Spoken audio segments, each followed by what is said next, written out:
Well, I guess we're underway. Yes, we are underway. I think we are on the Yeah, and I stream think we're channel just now. live now, too. There we go. Hey, everybody, welcome. As we just get this thing underway just in time for this match between Pug Trio, the leading team of the Lake Hylia division, and Clown Parade. I'm Matt Rondak, being joined by a Brewers fan, JP. We had a real quick map check. We had everything else go on. We're just getting underway. What is up with this seed? Well, this is an all dungeons co-op seed. These runners will be sharing info between them. They're in a voice call talking to each other, and they have to complete all dungeons, complete Aga 1, Aga 2, and complete Ganon to win the seed. Yes, What's on the... Yeah, I was going to say, not only are they trying to win this seed, but for these two teams, they have a possibility of winning something else. Yep. So these two teams, right now, Pug Trio has clinched their playoff spots, but they still are in play for the number one seed in their division. All they have to do is win one race, and they get it. If Clown Parade's in good spot, but they have to win at least one race today to clinch a playoff spot. They win both races, they will take the one seed. If they lose both races, they have to wait until the last race of the Lake Hylia division, coming up after their races between Yutang and third strongest mole. Yes, and this is the beginning of a triple header of matches in this division. First, we have two matches here between Pug Trio and Clown Parade. Then that Yutang Clan match that you were speaking of is going to be the nightcap for this division. In fact, that's the final match of this league regular season. So we've got a lot of things going on here as we get the checks of Kakariko Village. Now, let's talk about strategy for people who've not seen these co-ops all week long.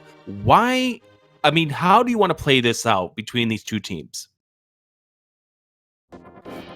So, between the teams, obviously, you need to be separating your checks. You need to make sure you're each checking different things. You don't want to be going over each person's footsteps a lot. And we see that as each person basically going a different direction right now. Mm-hmm. And as you can see right now, we have two players that are currently in Hyrule Castle. Andy, down there for Pug Trio, is going to be checking the front section of Hyrule Castle. We saw Dracarys for Clown Parade checking the back section. And the idea here is that, as you mentioned, they want to stay away from each other because the more you're checking, the more checks you're clearing of the 216 that are available in this game, the more ground you're covering. And that's kind of the aspect about the co-op, is to relay the words which ones do your partner need to get when they come to these areas later on. Yeah. Andy actually had a good decision here. He got 8 bombs from the tier 1 tree pull, went straight into Hyrule Castle. Bomb start is something that most of these runners are familiar with. So yeah, absolutely. These are very, very strong runners. These are randomizer runners who play this game day and night. I mean, this isn't the first Link to the Past that Andy's played all day today. He did the one for CD, the Corona Relief Done Quick for Games Done Quick earlier today as well. So let's talk. These runners, they know how to play this game. WeightyWords, his teammate, ended up winning the SG Live tournament last fall.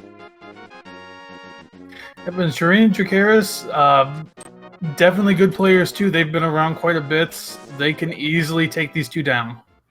Yeah, and Dracarys was the number 1 seed in the Challenge Cup. Did not get to qualify for the main tournament due to some personal reasons due to that, but ended up making it into the Challenge Cup. Ended up going into, I believe, the quarterfinals was when he bowed out.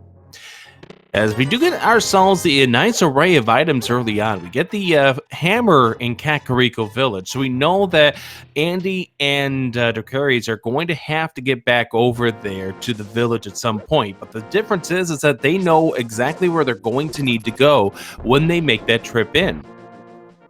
Yeah. Also another note on Dracarys. He was also in the fall 2018 tournament. He was at least top 16, I believe. I think he was top 16. That might have been as far as he went.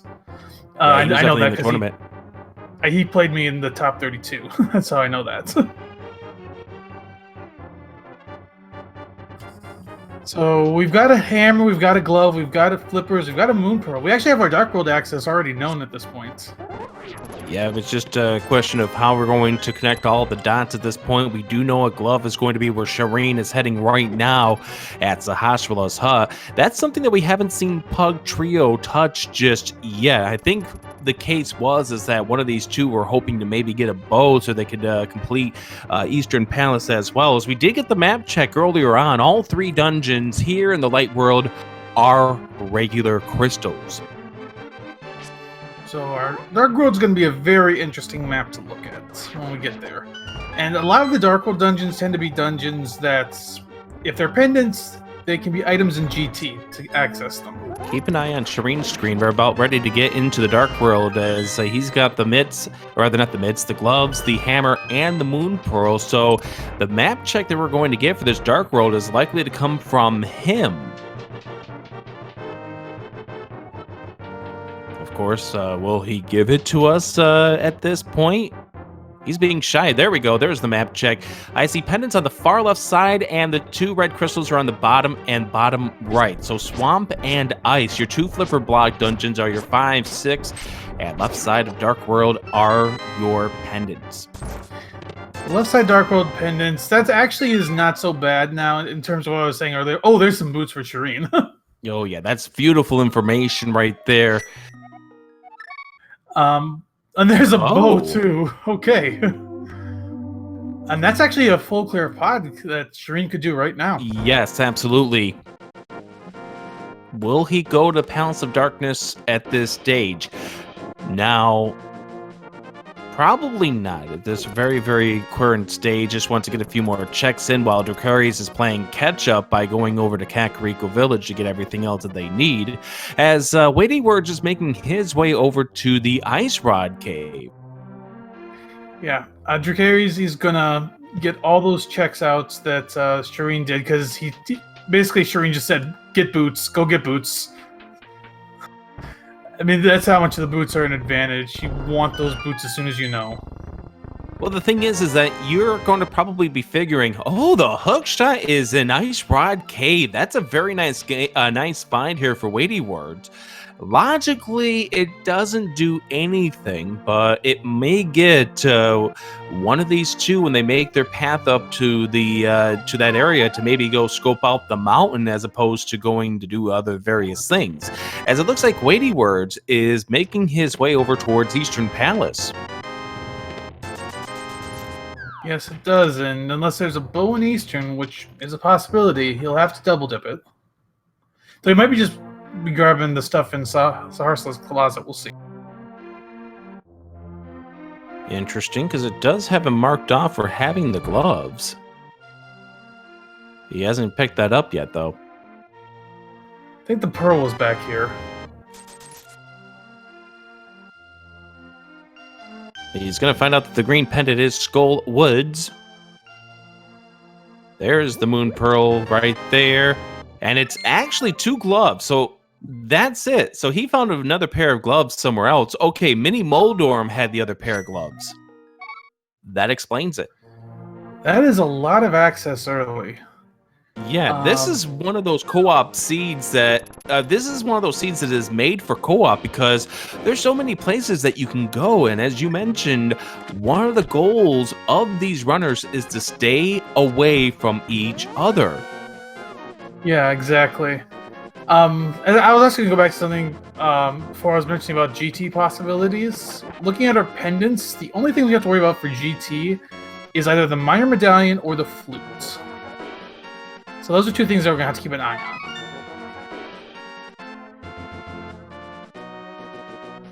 on. Interesting, yeah. WeityWords is about to go pick up this the boots in just a few moments, as well as the bow. So that will give him maybe incentive to finish off with the Palace of Darkness real soon. Does get the boots. And no bombs, so he can't get the back 4 at this stage. Will he go to the bomb shop? Yes, he will. Yeah, it's that smart movement right there, knowing you've got bombs right north of the Hype Cave. Yep, 100 rupees gets you 30 bombs, but of course, because we don't have the capacity upgrades, you only get 10 out of it, but that bow is worth more than that 100 rupees that you're spending to get inside. As looks like Dracarys, with the knowledge that the boots are here in Hype Cave, about to go pick them up. We'll see how these Dracarys routes this. I wouldn't be surprised now if he goes to pod, because actually no, he doesn't have money. He can't go to pod unless there was money in here. I don't think there was a lot of money in here. Well, there is money. Point, 21 rupees and 3 bombs. But unfortunately, 48 rupees, Kiki's gonna laugh at you. Well, he'll take 10 and then laugh at you. Well, Kiki's still gonna laugh at you. Yeah, you're right.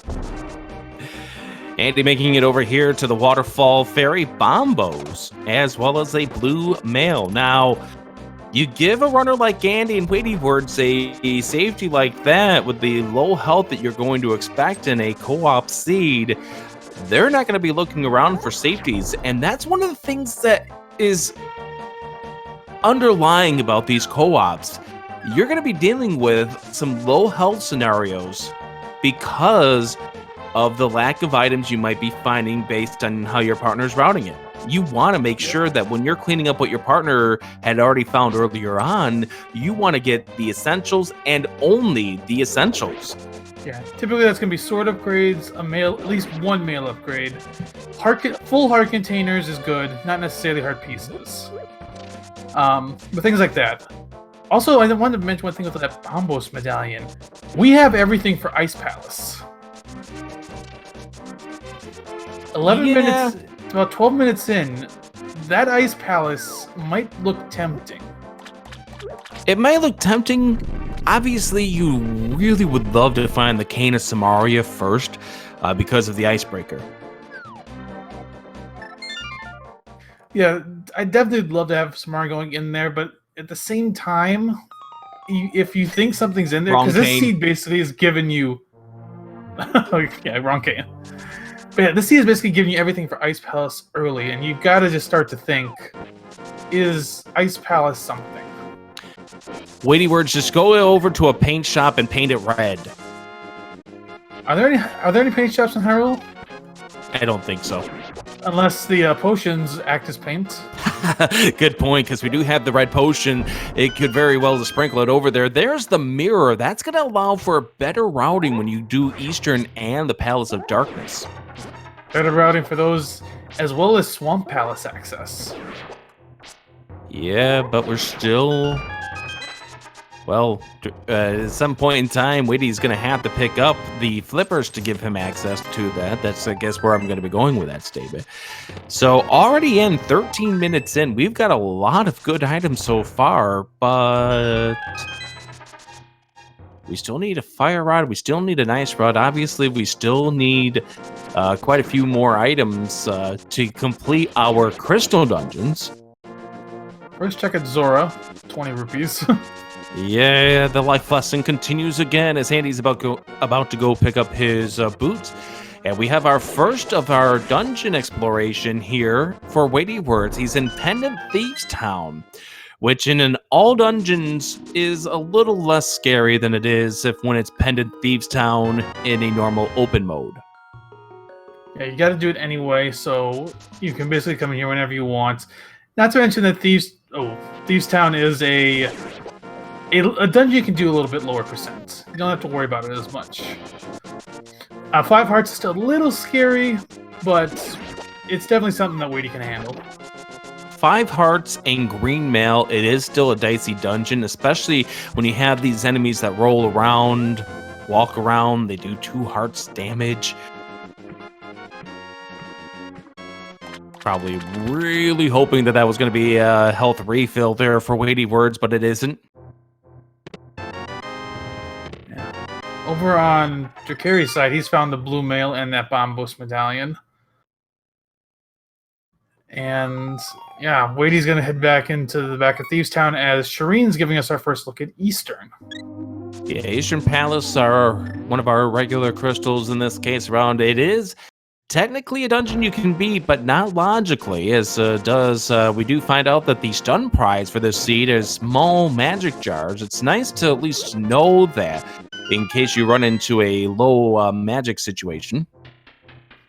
Andy climbing Death Mountain out of sequence. A lot up here. Oh, there's our ice rod. Well, that was frosty. Yeah, Andy's making the sequence break up Death Mountain. A lot up here, especially with Mitts in his possession.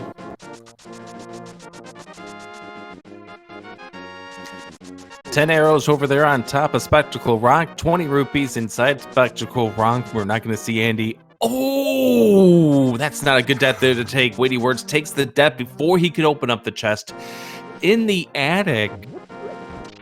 The reason why that's a tough death is because you want to find out what's inside of there, and now you got to go back in, even if that bomb ceiling opened up.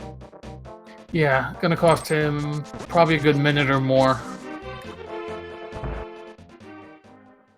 How many items have we seen so far in this Thieves' Town? Because that may play a role into how WeightyWords will play this out. Will he go straight to blind with that ceiling open up? I'd have to see his inventory. I don't know how much he's grabbed so far. The other thing is that a possibility, and somebody in chat is making note of it, is that that bomb may not have detonated, which means he would have to come back up here anyway. And so Andy does find our second sword, Master Sword in Paradox Cave. And there's our fire rod. Okay, so for GT access at this point, I think the only item we still need to know about is Samaria. Can Samaria and whatever medallion we need to get into Turtle Rock. Which we should get from Andy here very shortly. Yes, we will. But first, we're going to take care of something else. Tower of Hera. So the bomb did not detonate for... Oh, Whitey takes another death. These cockroaches that are inside of Thieves' Town can be so deceiving. They don't look like they could be a real nuisance of an enemy until you touch one to find out, oh wait, they do 2 hearts damage to you. And when you only have 5 hearts maximum, it is really, really bad. Yeah, generally when I go by them, if I have a hook shot, I have it out, and I'll just hit them once and they go down. And it looked like that's exactly what WeightyWords was trying to do, is that he was trying to hookshot them to kill them, except for they can get really elusive, especially when they're running around.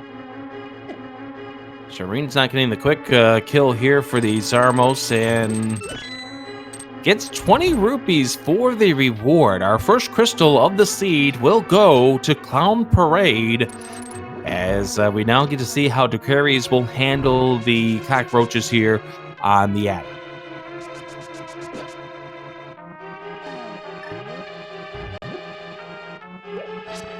Yeah, he's in better shape with that blue mail as well. Weighty has not picked that up yet. Yeah, you're talking about a difference of them doing 2 hearts damage versus 1. And the other place where the blue mail is going to come into play is with regards to blind, because blind's fireballs will always do 1 heart damage, but if you come in contact with the head and you're on green mail, that's a 2 heart damage right there. Yeah, lucky for both these runners, if they need it, they'll each have a safety when they take on blind. As while we were speaking of it, Andy has finished off with the Tower of Hera, comes out with both of the items, and we'll drop down to Spiral Cave to see what is inside. Weighty about ready to face off against Blind. 5 hearts. Keep her to script, and this should not be a problem for WeightyWords.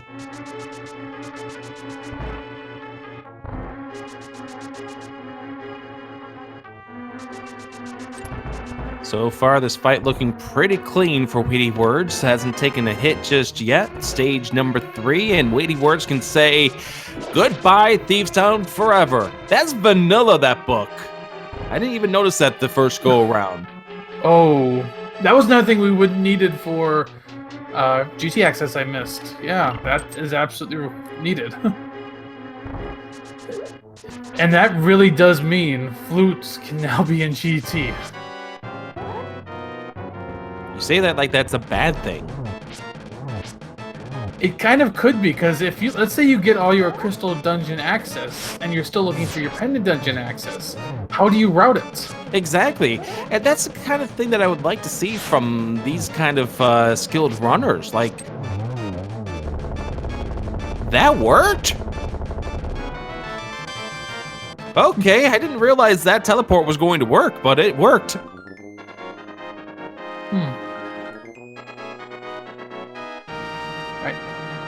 Info from Andy on the medallion we need. It's Quake. Quake. Oh, okay, so we also now need to find Quake. Quake and the Cane of Samaria. So, just getting back to the thing about the Ganon's Tower that you were speaking of, I kind of like it just to see how you would see a runner have to adjust their GT routing.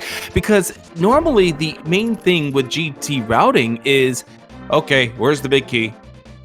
Big key's in number 7. Thank you. Yeah, exactly. When there's something in GT that you need to finish the seed, how do you play it? Exactly. We'll have to see. And that's something that is very, very case specific, so you don't get a whole lot of opportunities to actually practice that. We'll see what we got in Spike Cave next. And yeah, so far, like, almost, we have not found anything in a dungeon yet. All of our items have been overworked. Which is kind of interesting for a kind of a mode here where you'd like to get into a dungeon mode at some point in time, especially given how much we have seen so far. Yeah, you want to be clearing crystal dungeons, because crystal dungeons, even if you don't find any items in them, you're at least making progress. In this case, any dungeon was actually progress. I was going to say, in this case, any kind of dungeon. Now, obviously, Andy's going to be able to clear out Skull Woods when he gets over here, which is our green pendant, as well as Thieves Town. But he may, knowing that Thieves Town is junk, hold off on doing that for a little while. This is the kind of thing that makes up these co-ops. It's routing on the fly. Finding a boomerang in a purple chest. It's red, but not the red you wanted. Well, it's a curvy red, but not the curvy red we want. We want a little more roundish of a curve, as opposed to just straight 90-degree angle. There's a sword locked by a sword. Yep. And there's only one runner so far that knows where there is a second sword. You know Andy's going to pick that up. Yeah. Once he gets the mirror out of the tavern and goes to get the book, he will go get that tempered sword before he goes and does... Before Swamp Palace. A runner like Andy doesn't need the Master Sword, or rather, he doesn't need the tempered sword. It's one of those quality of life things that you know he will go and get. He might go get it right now. But no, he's going up to Skullwoods. He's going to hold on that. Yeah, this is Skullwoods. You know where Weighty is at this point. He's communicating to you that he's over here at the pyramid. He's already got one of the 10 required dungeons taken care of. So at this point, you're going to fall down the pinball room. This is not necessarily something that Andy wanted to have happen, so he's praying for a small key here. Thankfully, he gets it. Oh, that could have been bad. That would have been a soft lock. That would have been a forced save and quit. But Dracarys about to find this sword as well. On Pug Trio's side, they at least both know how to get to Tempered. On Clown Parade's side, they still need to find the Sword of Death Mountain. Yeah. And so now, therefore, they're panicking just a little bit, knowing that there's a copy of the sword at the Bombo's tablet. Like, where's the other sword? And a good time to route that back in would have been after Swamp, but it looks like Dracarys is going to go into Swamp. Yeah. Which is a good play. You got 6 you're items in the in area. here. You're in the area, and you want to stay away from your partner at this point, and you need to start completing dungeons. And it looks like Weighty is going to join Dracarys in Swamp. Makes sense because Weighty was the one who got the information about the sword. So Andy has less of a need to get over here. Let's go ahead and finish off Skullwoods first. Yeah. On Shareen's side, he's got Blind down. That's his first dungeon done. All of our runners have at least one done except for Andy. Actually, no, Andy has one done too. So everyone's got the one Tower of Hera taken care of. The only one who has 2 dungeons taken care of right now is Shareen, after finishing off with Thieves' Town. Good point by chat. We still at this point don't have the logical access up the mountain. That is true. We need either the lamp or the flute for logical access. Although, did we find... We found the fire rod up there, didn't we?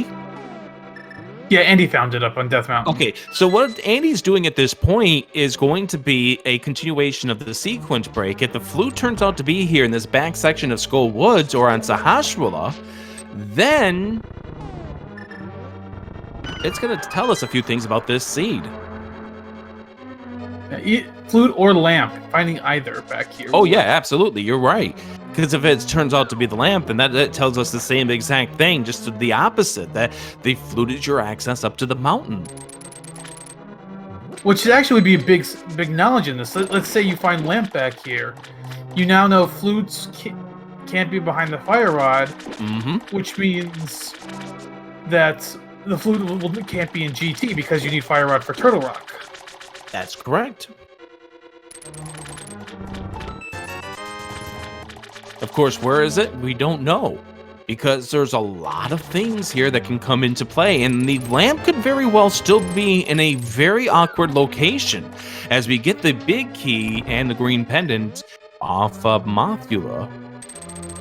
There's still a lot of things that we need to learn about in regards to this seed. Now, this seed, as you mentioned earlier, opened up wide for these runners based on all the items we got in the first 15 minutes. This seed has kind of considerably slowed down over the last 13 minutes. As these runners are just making checks, trying to find those last few items they need. You know, look on Dracarys' side, we're going to see... Weighty, I think, a little too. No, Weighty's not doing this. Yeah. Dracarys, though, is setting up a diver down here. He set up the switch in the last room, so once he gets his positioning right... I think he's got it. Yeah, he got it. There's the diver down for Dracarys. Yeah, he basically only had to make one trip now up into that room to make the switch, to flip the switch. Yeah. It is definitely going to be a time save. Now, did Andy check the big chest? I believe he did. I missed it, though. I don't think it was anything because chat didn't go crazy. Now, don't go crazy on us, chat, and tell us that there was something else there. Our tracker says it was a piece of heart. There's also a shovel inside of this Skull Woods, but that was before the fire rod blocked area. Oh. And we obviously have just got ourselves a Cane of Samaria from the left side of Swamp. Dracarys found it, yeah. So we are now a Quake from GT access. Think about this. We're a flute away from potential go mode. That is true as well. Flute and Quake. Obviously, it's ether medallion dependent. Yeah, if something ends up being in Swamp, we could have a 30-minute snow mode. That'd be crazy. But obviously, the seed gave us a whole lot of stuff early on. And bombs turns out to be the shovel reward.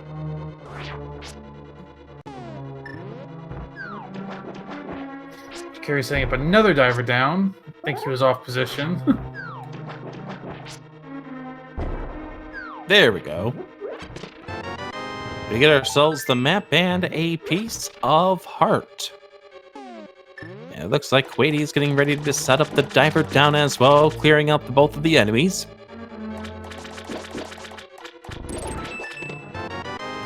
Ten arrows inside of the waterfall chest. Looks like WeityWords has set this up. No, he hasn't. The bomb blast did not put him into the rails, so he's going to have to try this again. Heart and a half remaining, so he opted to stop doing it, but he just got the Cane of Samaria. I'm surprised he opted not to go with the Cane of Samaria strats for moving this over. Maybe he's not comfortable with the Cane of Samaria setup. It is still somewhat new, so these runners may not be fully ready for it yet. Yeah, I can understand why Dracarys does not want to go with the bomb blast, because as you just saw with him getting hit with that fireball, you lose one heart and anything else hits you, well, you're pretty much back to starting. Weighty is wanting to be a little more careful considering the fact that he's taken 2 deaths in Thieves Town.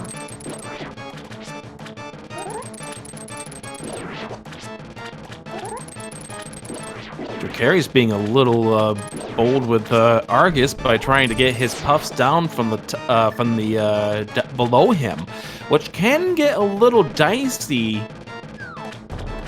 because sometimes you can take damage.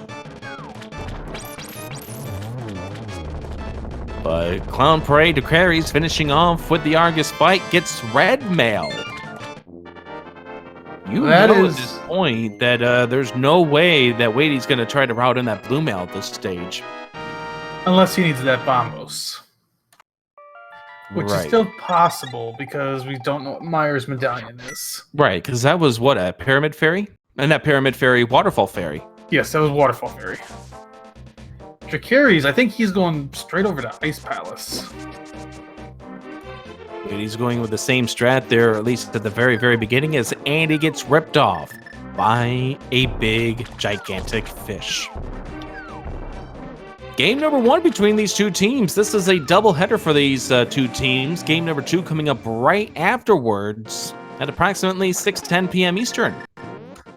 Quick reminder, quick reminder of what's on the line in this game. If Pug Trio wins, they will take the number 1 seed in the division. If Clown Parade wins, they will clinch their playoff spots. Now, what is important about the number 1 seed? The number 1 seed gets a bye in the first round of the playoffs. So they don't have to play next week. Yep.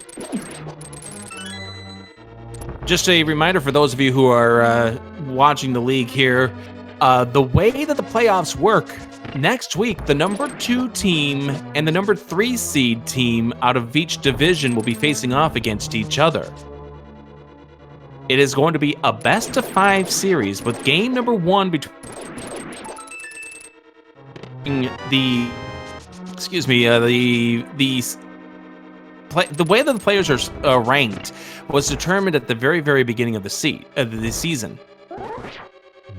Game number 1 is between, what is it, the Green Pennant players? I have to look at it. I forget which one is which. If Fear's watching, he can probably tell us. Yes, basically, each player is set up as either the Courage player, the Wisdom player, or the Power player. So one of each set will play an open seed. Another will play an Ambrosia seed, and the third will play a seed of the higher seed's choice. Yep, and the lower seed will get 1 veto. That is going to be the game number 3. Dracarys just found Quake. That is a very nice find here. So Flute and Ether pretty much is all we're missing at this stage. And as we've been talking about, Flute can be in GT. That is our no mode for GT. Depending where that lamp is. That's right. We still don't have logical access up the mountain. That's actually kind of interesting to think about. Yeah. We have not found out where this seed wants us to go at this stage. As we just found both the map and the compass inside of this ice palace as Dracarys makes his way over towards the iced tea room. Shareen getting ready to try to do another diver down with the cane and some Mario strats. As WeightyWords picks up his ice rod. So yeah, next week is going to be the number 2 seed versus the number 3 seed in each of the divisions. There are going to be 8 first round series matches to face the number 1 seed in the following week, in week number 9 here of the league. And each week here of the playoffs works the same way. It's a 5-game series. Each of the 3 players on each team has to play games 1, 2, and 3. Then games 4 and 5, the team can send whoever they want. The only restriction on games 4 and 5 is the same player cannot play in both. Darn it, I wanted to play 3 games against you guys. You gotta get past Willard first. I don't have to get past Willard first. Oh, that's right. I guess you could. You just one of your teammates has to get. Exactly. we'll just send them Willard against you again.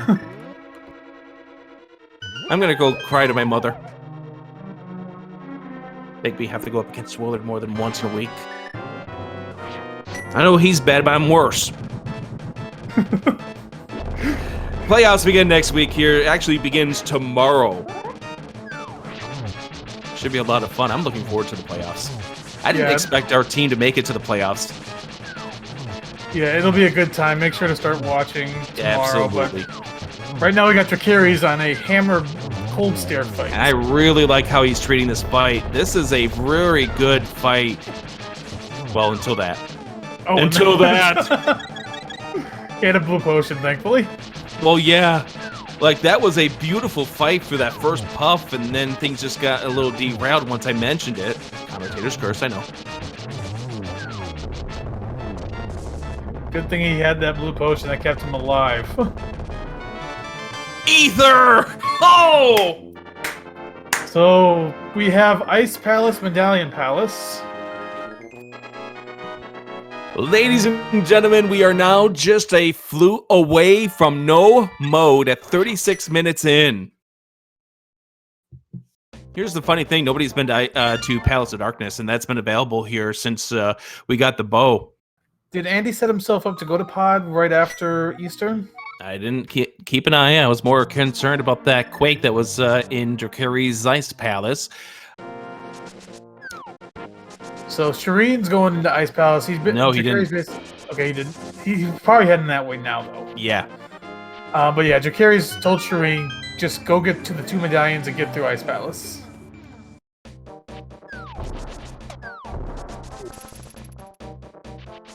Now, as we were talking about earlier, that sequence breakup Death Mountain, knowing where either the lamp or the flute is going to be helpful.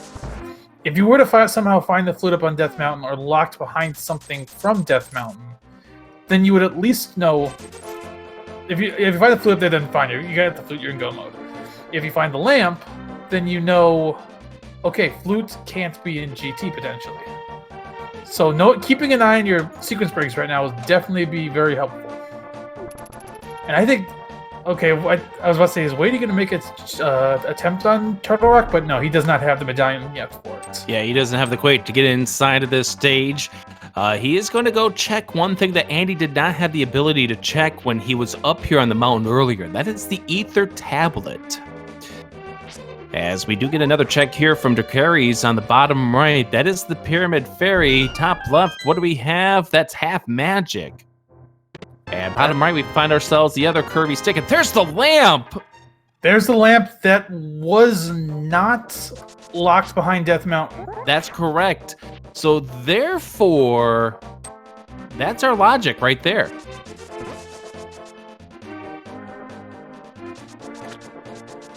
So now the flute can be about anywhere except in the Mire area. That's correct. It can be in GT now. So now this is where, especially if on Clown Parades. Well, actually, Clown Parade has not found the fire rod yet. Mm-hmm. So they still have to find that. Yep. But Shareen, now knowing that it's just the lamp in there, he's never going to get the lamp. Mm-hmm. And so we do see Weighty coming back over here to pick up the tempered sword, as Dracarys going into the Palace of Darkness, joining Andy in here. Right now, it's setting up to maybe be a lead for Clown Parade. It really depends on who finds their items they need first. Exactly. Pug Trio, they know where Samaria is. The big thing they need to find out is where Quake is. So they need to go to Ice Palace. Clown Parade, one of them needs to climb the mountain to get the fire rod. Yep. That fire rod doesn't block as much as a few of the other things is. And maybe at some point in time, now knowing where the lamp is, they'll make that path up to the mountain.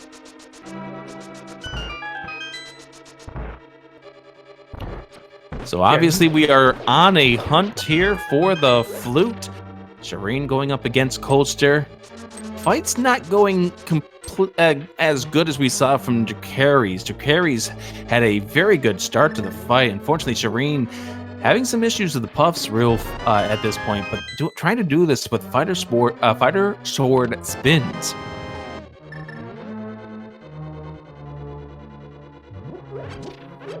Yeah, he's got to be very careful. He's on red mail, so he's well protected. He is, but you still don't want to be dancing around with the puffs.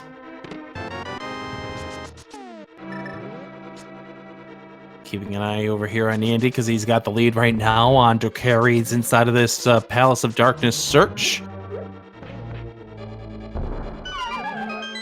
My goodness, oh, there's our third sword. That's our fourth sword, actually. Yep, there's all 4 swords accounted for.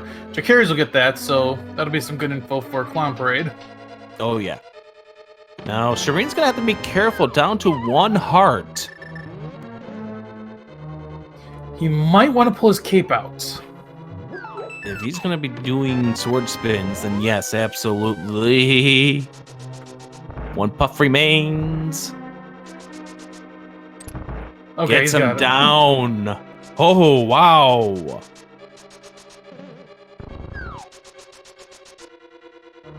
It's unclench time here if you're a fan of Clown Parade. Or maybe even Wu-Tang Clan. Because doesn't Wu-Tang Clan still have a chance at something here if Pug Trio was to lose these 2 games? No, Wu-Tang Clan, actually, their game is completely self-contained. This game doesn't affect them beyond who they might play in the first round. For Wu-Tang Clan, it's basically, at the end of this triple header today, winning they're in, losing they're out.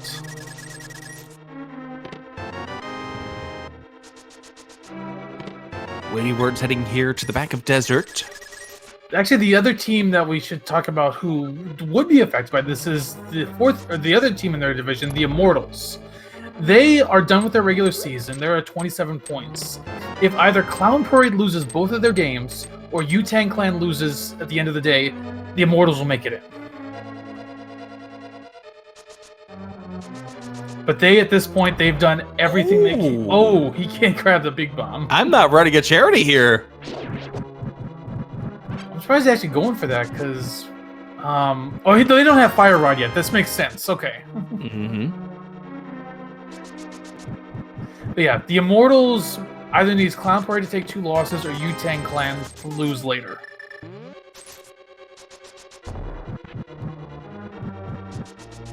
Shareen heading on over here to K45. There were rubies in here, so this makes sense. On Weighty's side, he's taking on Landmolas. Has that Fire Rod out with half magic that makes that fight pretty easy. You spent more time talking about the fight itself than it took for WeityWords to take down those Lammo. Pretty much, yeah. That's how fast it can go.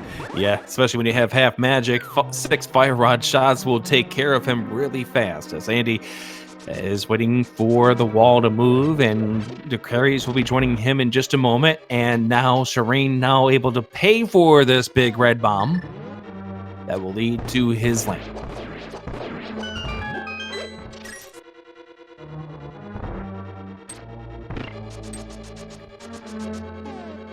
What a crazy final day here. of the league. So many matches and so many spots in the playoffs still up for grabs or still to be cycled through here. The way this last day of the league feels like, it feels like the last day of like a major league. Yeah, a lot of scenarios in play. We actually even had a tiebreaker race earlier today to decide one of the divisions. Yeah, we're not going to go ahead and spoil that one, but it was a fantastic race right there. Yeah, there is a lot. Like we've been talking about different scenarios involving every team today and how it could all play out. Pyramid Fairy had the lamp. Shareen now has it in his arsenal.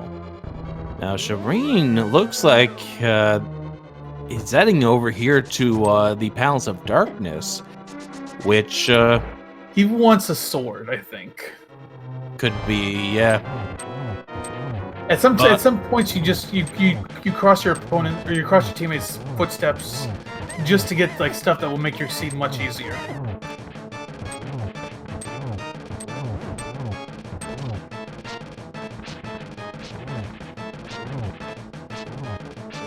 Dracarys is taking out Helmasaur King. Weighty's working through Ice Palace. So Weightty and Andy are about to get into GT mode. And yeah, I know there's some people that were commenting about why spoil a match that's already happened. There's people who like to watch the VODs. Like, we've taken a look at the YouTube comments and things like that. There are people who really do want to watch these things for the very first time, but they don't get the chance to do so. So they kind of like it when we don't spoil it for them. So therefore, we will contain our information about what happened earlier today. And here we go. WeityWords is about to get some big information over to his teammate Andy about the Quake medallion that is needed to get into Turtle Rock. And looking through their dungeons at this point, we've actually gone through every dungeon now, except for Turtle Rock and Mire, of course. But it's looking more and more likely that Flute's going to be in GT. I don't know. Andy, I'm going to counter what you have to say. Wait a second. Have we seen what Sahasrahla yields yet? On the green pendant? We haven't. The only person that's beaten that is Andy. He never went back. Or did he? Did he go back on his way to Eastern, maybe? He did. We're about to get some information from people who are keeping a better tune of this than we are. I mean, watching 4 screens can be extremely difficult. Okay, Andy did check it. It's a heart container. Sahasrahla is some love. That's fine. Yeah, we are about, like, I don't know how much overload we still have that we could even check at this point. I don't know if there's anything left. JP. I guess... It's funny that we're talking about this, because for the longest time, we were sitting there 15 minutes in, like, are we going to get everything...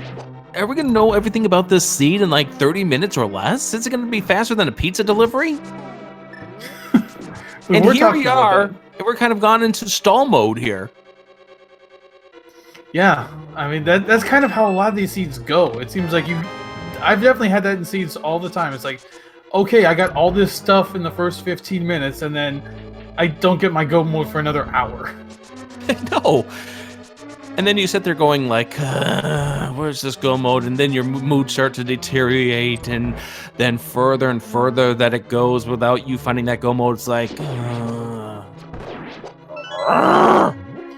yeah, pretty much. Yeah, exactly. Cadence Maria is inside of this Swamp Palace. Sandy's about to get it in just a few moments. He pulls off the first of the diver downs. And he knows he doesn't have to worry about that switch. Oh yeah, because he just needs to get the Canis Mara that's on the left. That's on the left side, yeah. Yeah, as we said, Pug Trio is basically in GT mode at this point. They can push to GT. Clown Parade, they still need to climb up Death Mountain and get that fire rod to get that information. Yep.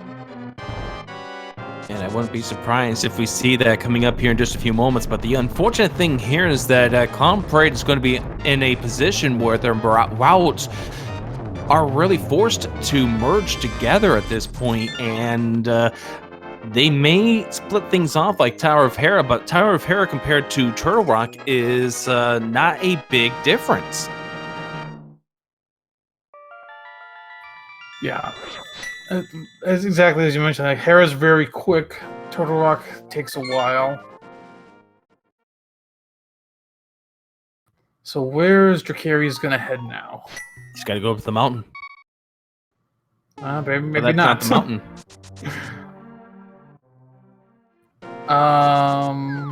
He might be going to pick up his sword. Oh, yes. Yeah, because they don't know the fourth sword is sitting up right next to the fire rod. As WeightyWords is about to go pick up the pyramid bomb, we'll give the word to Andy about the lamp, and that will probably draw them further up the mountain at this point. Yeah. Oh, actually, chat make a good point. He's gonna go grab the sword off of the tablet, and then he's gonna go into desert. Yep. Now, we did not see anything of importance inside of Desert Palace from what Weighty did earlier. As Weighty gets to pull off the bomb dupe, and there it is.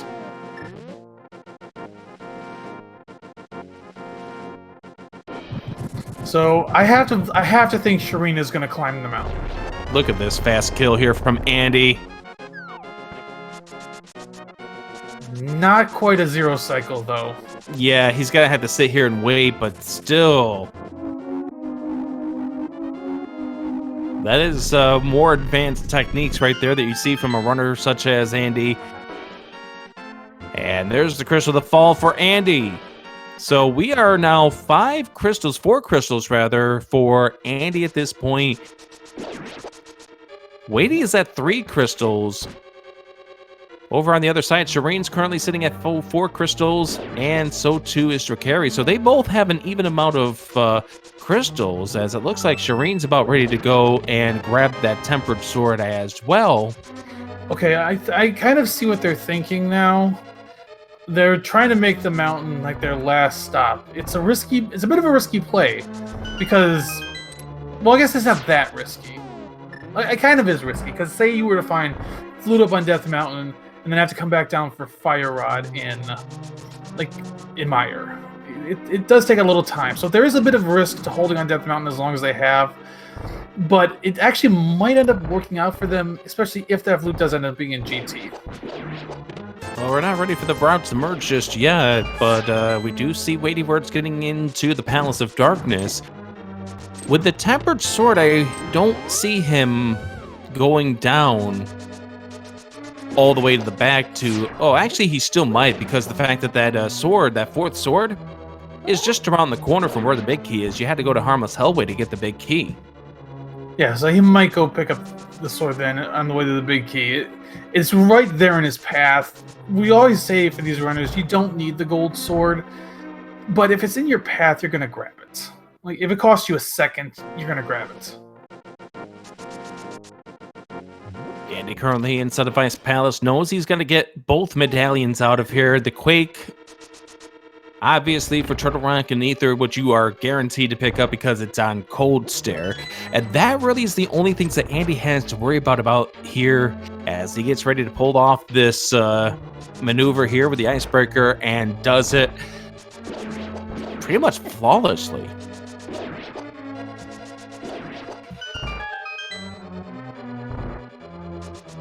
So Shareen and Dracarys are working through deserts. Dracarys will finish just a little before Shareen. Yep. We got Weighty, who's doing the Eastern Pod combo. Andy is gonna finish up ice. He'll probably go to desert and do that before He's gonna going up the mountain. I don't know. He'll definitely do desert, because yeah, you're right. Because if the flute does turn out to be inside of actually, he's still got to get the book. Yeah, that is a... Maybe he was... Quick stop? Yeah, maybe he was hoping that WeightyWords would find where the flute would be, so that way he could know. Andy didn't flip the switch. He's got to go find the big key now. He did, which was funny. I thought he went back there to do that, but... this was an oops for Andy. This is an oddball oops, but... Icebreaker still being a new combo here. Yeah, it's gonna cost him a little time. He's actually got he's got a small key. He just has to find the big key. Oh, according to the chat, he ended up hitting the switch a few extra times. Like maybe he swung it. He spun it. So yeah, that's easily adding at least a minute to his time here. And he's going back into this room. I don't remember where the big key was in here. Yeah, he's asking right now, Weighty, where is this big key? Weighty, where is the big key? Oh, it's in Freezer room? Well, I'm just going to hover. That's actually a pretty easy bomb jump, though, if you need to make it. Yeah, you just well, why switch over to the bombs when you can just hit the A button a few times? Yeah, if you're confident enough in it, of course. Exactly. All right, so Clown Parade going here to the Sanctuary. This is going to be their first trip up to the mountain. This will get them the Fire Rod. Fire Rod, they'll also pick up a gold sword, most likely. At least one of them will. And then it'll be a dip into Turtle Rock and Hera for their team. Mm-hmm. And the question at this point is, basically at this point, I think if the flute comes down to either Turtle Rock or GT.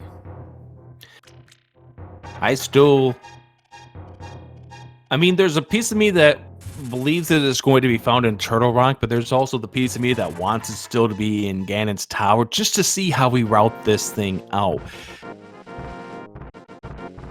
We've had a few instances over the course of this week where the item for Go Mode was in Ganon's Tower.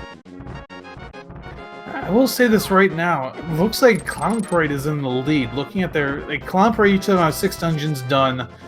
On Pug Trio, it's only 4 and 5. Weighty's about to get his 5th, and he's about to get his 6th.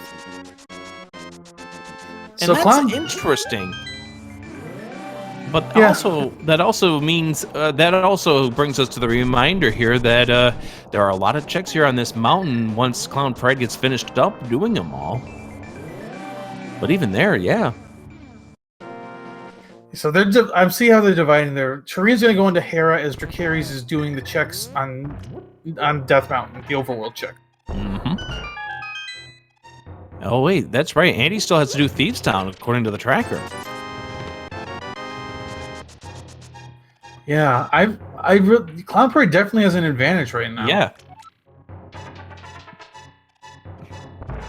Give it up to all 4 of these runners. There's the Fire Rod knowledge for Clown Parade. Yeah, really good knowledge to have, as it does look like Shareen sets himself up, and that was a real fast dash speed setup there for the Hera pot.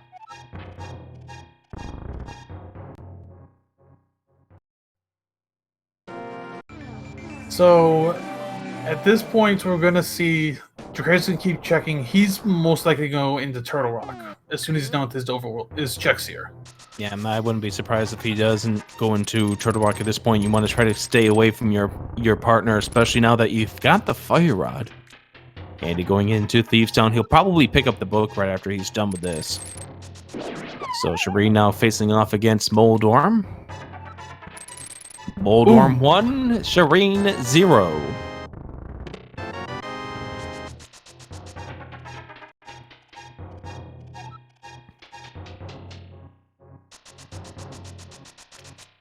As we near the 1 hour mark of this run, let's go ahead and give a big shout out to all 4 of our runners here on our screen. WeightyWords Andy, Shareen and Dracarys. Also, let's give out a big shout out to the people that are running here behind the scenes, Dark Diplomat and SoCold2044. They're the ones clicking the buttons here that you see on the screen, just like the one that just popped up that shows that Shareen has finished off with the Tower of Hera. And of course, shout outs to Brewers fan JP for joining me on what has been a real fun race to commentate so far. Yep, also shout out to Rick for joining me as well as we finish up the last day of the regular season. Yeah, tomorrow begins the playoffs. Should be a lot of fun, as we've already mentioned that about 10 or 15 minutes ago. Dracarys going into Turtle Rock. And now all eyes will turn over towards him as we get some new checks over here. Is the flute here? You know something we haven't seen yet? That could be a fetch quest for us to see? Powder? Magic powder. And they did have the mushroom, but nobody did fake powder. At this point, I don't blame them, because if something's at the powder, you're gonna have the powder. Powder, the fake powder is generally a glitch you want to pull off early in the seed, not late.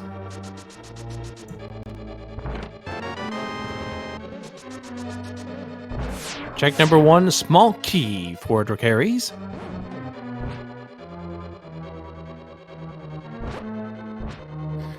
As Shareen is going to join Dracarys in Turtle Rock. Dracarys is just going to pass off his advanced scouting to Shareen.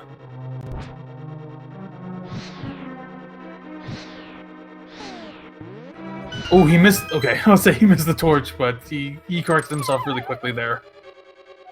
Andy going up against Blind.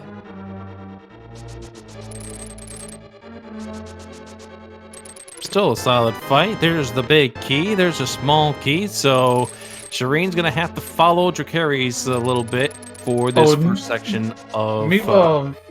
sorry. What I was just saying, you don't want to do this fake powder late. Weighty's doing the fake powder. Yeah, he knows the mushroom's not worth anything, and of course, if the flute turns out to be here, advantage goes to Pug Trio. Except that they're still going to have to find powder in that scenario.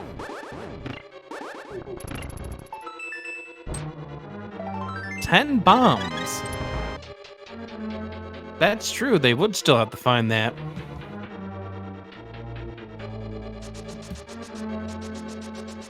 So, but it would have been info, but it was just basically traded one go mode item for another. Well, that's right, because Andy's already spent the mushroom. If we're correct, yeah.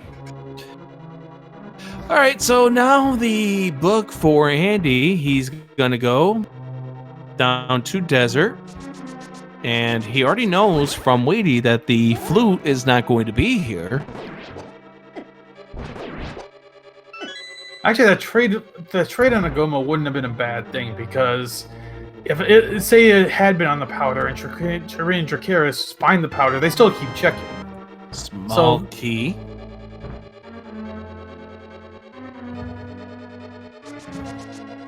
Yeah, so far nothing in this Haribo. Generally, the big items tend to be towards the end.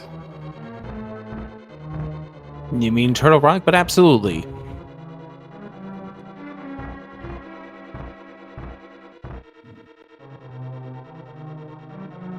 What's that Mimic Cave? We'll find out very shortly. Technically an overworld check, but we generally loop it in with Turtle Rock anyway. What do you guess is at Mimic Cave? Powder. Magic powder. Yeah, let's go ahead and sweat a little bit more here for Clown Parade. If they do find the magic powder, that's one thing that now Pug Trio doesn't have to worry about if they find that. As by the time that Shareen gets on over here, we'll know whether or not he needs to worry about this chest. Inside this chest, we get ourselves something blue. But it's not the blue we need. Yep, so Shareen can skip that now. They'll put him a little close together. Though Shareen might want to take a safety door. He's at 1 heart. Oh! Well, he's not even going to get to the safety door. That's going to slow him down just a little bit. It's not the worst loss there, but that will cost him a minute. Yes, it will.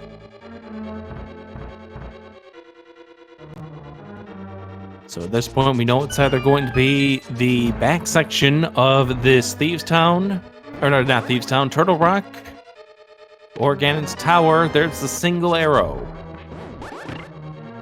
Should I bring up a point that they're risking this flute being in Skull Woods by doing this? Not really.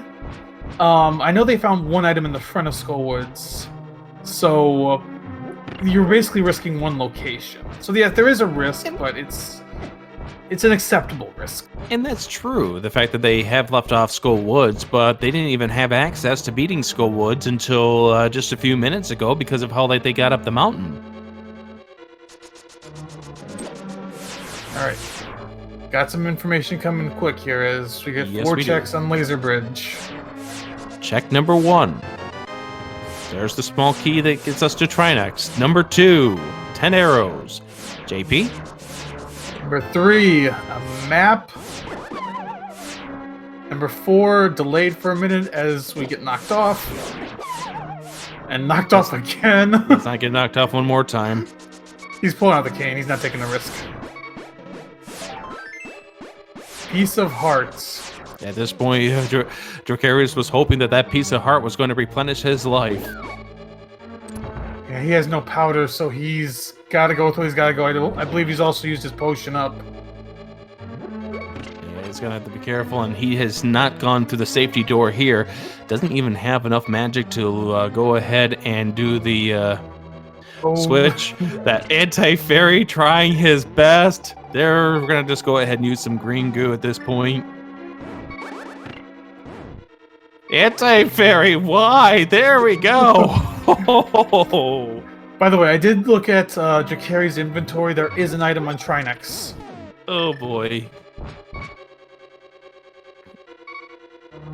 Alright, 2 hearts, Trinex. Yeah, we have gold sword, but just gotta make sure he doesn't lunge at you. Now, while it does look like that Dracarys and Shareen do have a lead, we have to remember that Pug Trio has both completed Skull Woods.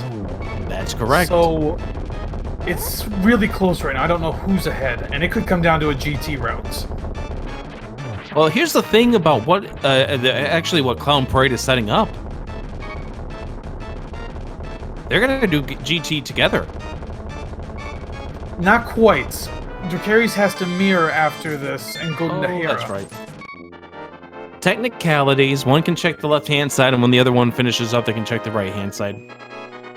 Yeah, a Hera pod, they'll be into GT quick, but I suppose I think we played this game still as far as started. Yes, we do. Let's go ahead and start this game right now. There are going to be 22 possibilities coming up right now for Shareen. We're going to be keeping an eye on Shareen because he's got the first access here to Ganon's Tower. Pick a number between 1 and 22. Tell us where you think that the big key is going to be. For bonus points, and this is not part of the big key guessing game, so you won't get points on the leaderboard. Pick a number between 1 and 27. Tell us where you think the flute's going to be. Or 28 if you think it's somehow not in here and it's somewhere else. Where else could it be? I don't know if it can be anywhere else. I'm still waiting for that one case here where we actually have to go and get the big chest.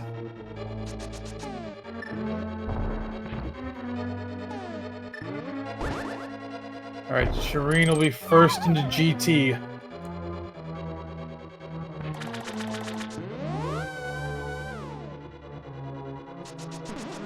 Alright.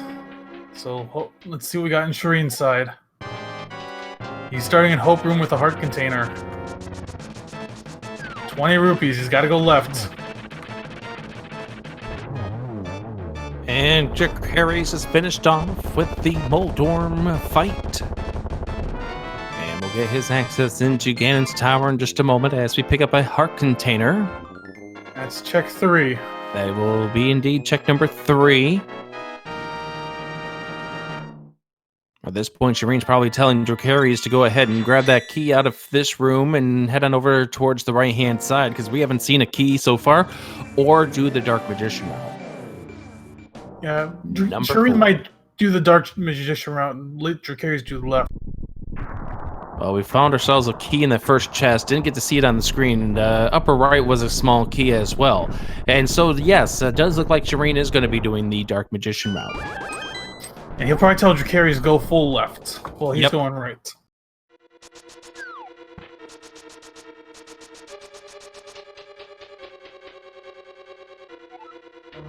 So remember, we're going by Shareen's count for anybody who's playing the game. And so far, the count is at, what, 7? Yes, 7. Next chest will be number 8. no matter what we find from Dracarys over here on the left-hand side. With the underlying issue of where is the flute? We're still quite a ways away from finishing this, and this is the first of a doubleheader for these two teams.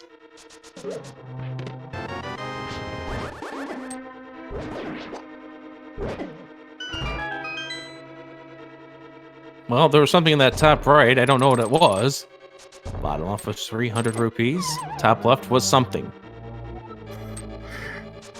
Yeah, I don't know. These little gaps are coming at like the worst times. And you gotta also remember the fact that Shareen is continuing on. Okay, there's the big key. He's mirroring. They must have found the flute. Inventory, please. We should see them from a second on Shareen's side. Depends on what terrain we're looking at. Yeah, of course. He does it the wrong seconds. Oh, the shovel's blocking it.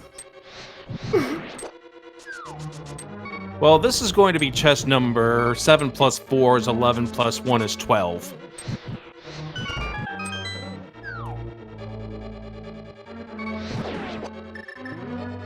We'll see it on Dracarys' side.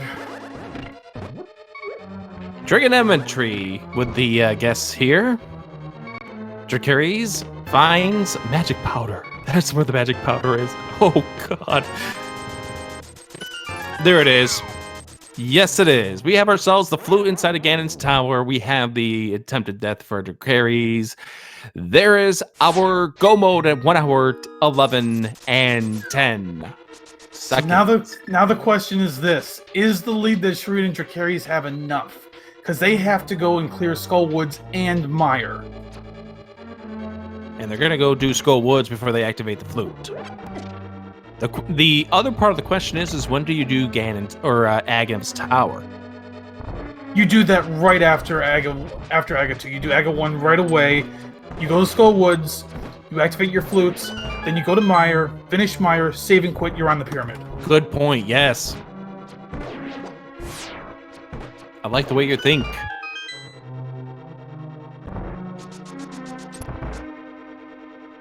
Now, if they want to, they could still divide it up, but because you have to activate that flute to get to Mire, they're both just they're gonna do Skullwoods together. I think that's the most efficient use of their time. Yep, exactly the way you mentioned it too. Because the only thing that's up for question mark at this point is where is the big key in Mystery Mire? Yeah, and you could have somebody scout that, but like I said, it's just the time is not worth it. Well, I guess actually maybe it'd actually be about equivalent now I think about it, because you could activate the flute to 6, do Mire, and then you could flute back to 3. So they might split it. And then save and quit after you're done with Mothula. Yeah, you can save and quit from either dungeon, so I think they might split it up now that I think about it a little more. We'll see how they treat this out just a few moments here. Well, Andy's the first one into GT. On Pug Trio side, WeightyWords still has to do Hera. Mm-hmm. Depending on Andy's route, he's got to go left and right. The big key's on the left, the flute's on the right.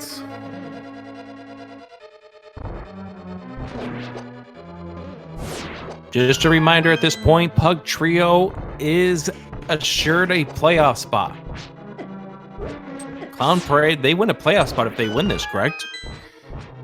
Clown Parade wins a playoff spot if they win this game. Pug Trio takes the #1 seed if they win this game. So somebody's winning something in this match.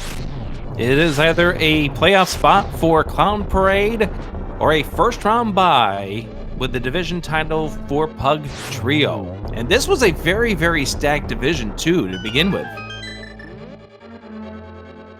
This was one of the divisions we were watching it when the reveal happened. Oh yeah, absolutely. And then how all of a sudden Hyrule Castle said, "Hold my beer," and they decided, "Oh, we're gonna have a 5-way tie going into week 6." So Andy's sticking with the left side. He'll find the big key, and then he's probably gonna continue on the left. So this might cost Pug Trio a little time. Quick note here, thanks to Dracarys1, who's been handing out a lot of the seed scenarios throughout this entire week. With a win, Clown Parade not only clinches a playoff spot, but they're assured a second seed or better. Yeah, if Clown Parade begins, then race 2 is basically the division championship. Because whoever wins that race takes the number 1 seed. That should be a real fun race to call no matter what at this point, because look how tight this is going to be for all of these runners. Now, unfortunately, Andy, he's heading over towards the rando room, but this is only an unfortunate effect of having WeightyWords being a little extra behind at the merging of their 2 routes. But you are going to see Weighty grab that big key and then head on over towards the right-hand side based on what we see from Andy at this stage. Shareen walking by that final chest. We don't get to see what's inside of it. Meanwhile, Andy has found a lot of money over here in the rando room. Chad brought up a good point. We still don't know where silvers are. Oh, I'm sure to bet right at this point that these silvers are going to be in Misery Mire. Or Mire Shed or Hookshot Cave. Could very well be not Hookshot Cave, Checkerboard Cave. Yeah, I was going to say that could come into play because if one team were to find them and the other doesn't, then that could be a big difference. Andy's getting a few more checks in here. Yep. 20 rupees right there inside of the big chest for Andy. That would have been something if that was silvers. So now Weighty has picked up the big key. He's heading over here to the right-hand side. He will get the flute before Andy does. So we see Aghanim down for both members of Clown Parade. They still have to do a little more work before they can go and defeat Aghanim, or Ganon rather. No, Weighty is about to find the flute for Pug Trio. Andy's going to check these chests. Silver arrows behind the ice armos! And that's also going to help with Vitreous. That will help a little bit with Vitreous, as Weighty's about to find the flutes. But Andy's going to be the only one with those silvers. Weighty's not going to go grab those. Yeah. Weighty's going to go pick up this extra key before he goes up. But that's all he's going to do. So that'll pretty much at least save the extra time that Andy spent down here. That's probably the best case scenario. Yeah. And these runners, they're skilled. It is not going to be a huge difference for that silver arrows.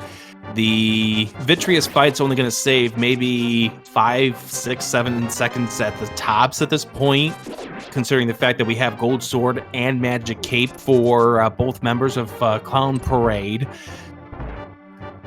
Ganon's going to save a little bit of time here, but that's really the only places where the silver arrows are going to come to be a difference. WeightyWords is going to have to be careful. Needs to get through these next 2 rooms without taking a hit. Down to a half of a heart. This is not going to be good if he ends up taking a death. He's got burnout. He's got to use it. He's got half magic and burnout. Use it. Here's the problem with him using burnout. It's activating which again. That's an unfortunate bug there for WeightyWords, but it gets him through there. But a little entertaining. He's got to take the safety room here. Yeah. Yeah, he has to at this point. Now, don't forget. Also, as you've mentioned before, once we're done with Angle 1, Clown Parade still has to go and do Skull Woods. That's not a long time, but it's still a little bit of time the Pug Trio has on Clown Parade. Yes, it is. Meanwhile, on the sidelines, I see them in the chat. The teammates for the Immortals are watching on in anticipation. They need Clown Parade to lose to keep one of their chances to get in the playoffs alive. Get the number of blue ball guesses in the chat as we get ready to face off against Daga 1. It's going to be seeded for all 4 of these runners, so what we see from one runner, it's going to happen for all of them.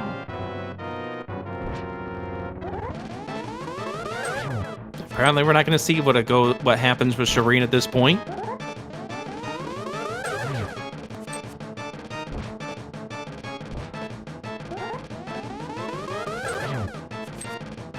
So far, a blue ballless fight. 3 in.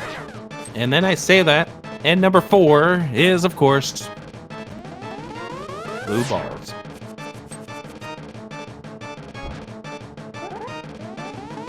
You look at Weighty and Andy, they're basically doing the same thing. Mm-hmm. If you want to see how execution can matter, take a look at what's going on the left-hand side of the screen.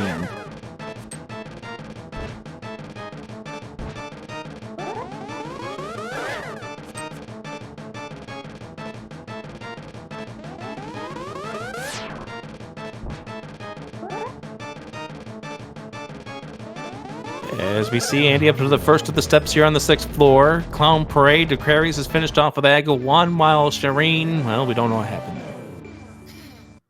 It sounds like a little hiccup. But it sounds like he's back up. We should see it in a minute. Dracarys making the smart move. He has to go back to the light world so he can save and quit to get to the... Yeah, he has to save and quit to get to the sanctuary. Absolutely. Oh, Weighty did not get the magic, although it doesn't really matter at this stage because you are going to get a full magic refill. Yeah, you'll get a full magic refill after Aga 1. Yep. And Andy has done the hovering. WeityWords has not. That allows Andy to grow a little bit further of a lead in front of WeityWords, his teammate. Let's talk about the timing rules for this, because right now this could come into play. So basically, the final time for the teams is going to be the average time of both runners. So they both have to finish, and we both get both of their average times. That means that one team could have a runner finish first, but that team may not win. In fact, you could have one team finish like first and third, and the team who finishes second and fourth could technically still win the race.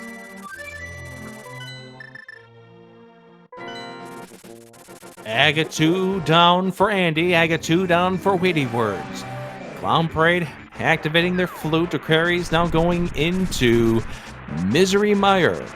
And I suspect Shareen will go to Skullwoods. We did not need that ether. We only needed the Quake this seed. Not that it mattered. Looks like Andy is going to wait before he does Aga. He's leaving a portal so he can get back here. Oh! Though that's a little surprising because of how you've got to play this. I guess it kind of makes sense, but yeah, I guess he can save that portal, I suppose. It is. It's an interesting route, and it does allow Andy perhaps a little more time to scout out the Misery Mire route. That actually is a good point. That would allow him to scout Mire right now. Yeah, because otherwise, Weighty and Andy would be both inside of Misery Mire at the same time. So, okay, yeah, from that perspective, that's actually a really good move. That's a smart move by the team to split up their duties there. Get Andy into Mire faster, and then Weighty can just... we got Mire anyway.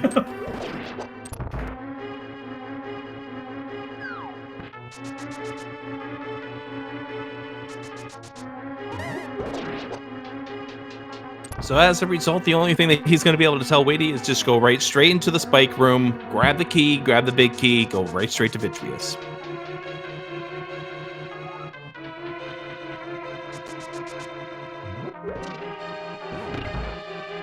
As Clown Parade, as you can see, Shareen opted to go up to Mothula, and unfortunately, Shareen looks like his stream is set up where it just leaves off, where he disconnects. Yeah, so unfortunately, he's going to be a bit out of sync. Yeah, and this is going to be unfortunate because we don't know how irregular his stream is at this point. We can't really get him back into sync. Yeah, we can. We have a second race there, so that's going to affect the second race a little bit. Yeah.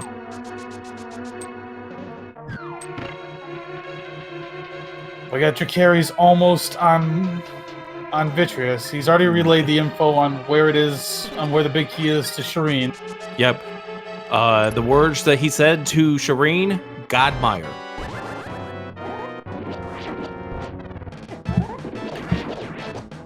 Now, even though Andy has silvers, I'll make this fight simple. With a red mail and gold sword, there's not much of a difference. Yeah. Andy might save a few seconds over what Dracarys just did, but that's about it. Yeah, that's why I was saying it was kind of maybe like 5-6 second difference here overall in this fight. It's not going to be a massive amount of time.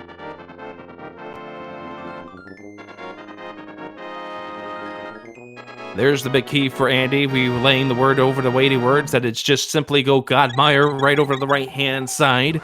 As WeightyWords will relay the words to Andy. Like, knowing where Ganon is going to be blue balling is also a good thing that you want to make sure that your teammate knows. So he knows exactly what to expect. If you know that it's going to be a 2 blue ball Aghanim or a 3 blue ball Aghanim, you can do so accordingly. All right, Dracarys is heading to Skullwoods. There's Shareen's heading there. So, I'm just going to say this to chat. Even though they're desynced, don't look up anything. We don't want any spoilers. We're going to just go by the stream. Basically, what's going to come down is we're going to have to watch how Shareen finishes. Yep.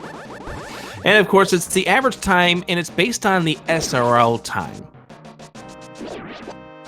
Yes, based on SRL time. Not what they're done. The dot done is the record of what we will be taking a look at once these runners have finished off. So now Weighty finishing off, and this was the other thing, is that Weighty, because he had no magic at that point, was already knowing how Andy and him wanted to split things off for this final stretch of the run. So therefore, Weighty had no reason to grab that magic. Don't spend the extra time trying to grab it. You're going to get the magic refill by doing Aga 1 first, and I'll tell you where the big key is in Misery Mire. This is going to be very, very tight, and that is an unfortunate fall for Dracarys. Because I'll tell you what, Andy is going to be done with Vitreous before Dracarys is done with Mothula. But Andy still has to do Aga 1. That is right.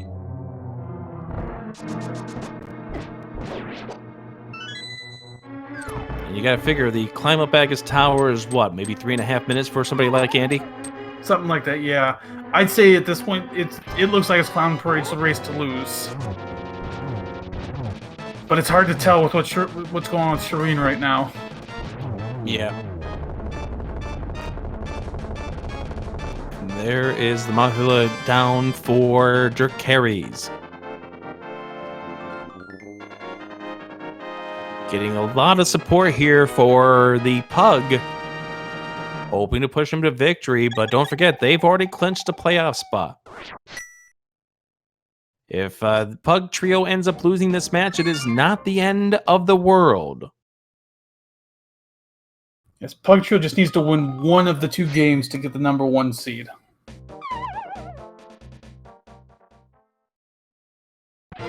Dracarys first into Ganon.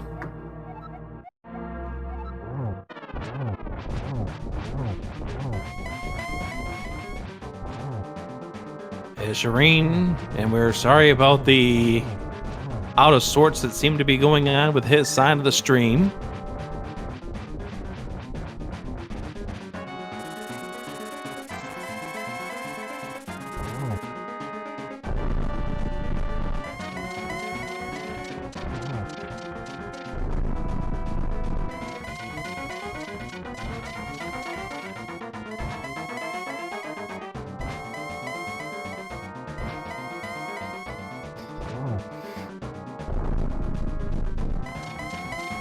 So, Dracarys on phase 3, about to get to phase 4.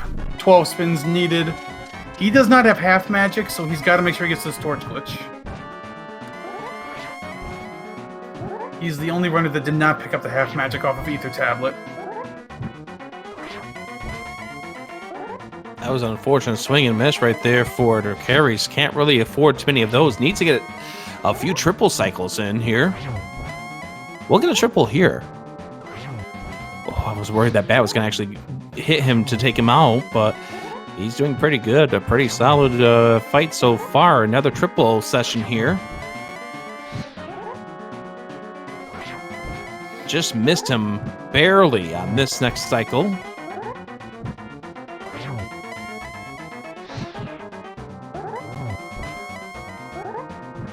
maybe a triple here. And that's going to do it for Dracarys. So Dracarys will finish first, but I'm not even going to bring up the SRL at this point. We're going to let these other runners finish. We'll get the official times at the end. Get your GG's in the chat here for the first of the finishers on the restream. Dracarys as Andy gets ready, and so too does Shareen. We'll find out what is going on with these times in just a few moments. Looks like Shareen's stream is about 3 minutes behind. Just trying to tell what I can from Shareen's restream right now. Unfortunately, we do not have any other audio to switch to. Only Dracarys' audio is usable for us, so we're going to have to stick with this. So Andy going and finishing off with the Aghanim fight.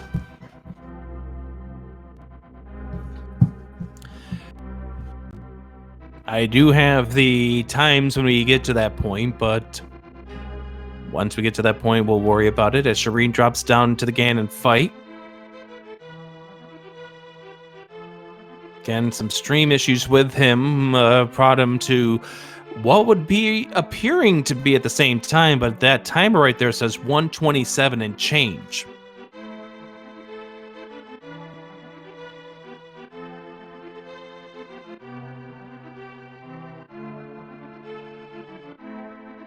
Comes over here to the corner. WeityWords getting Ganon over to the corner with 2 portions of the floor taken care of. Also, that's good information to relay between you and your partner when you get to this final stage is how many warps is Ganon going to do? Yeah, because this is seeded, having that info would be very helpful for these runners.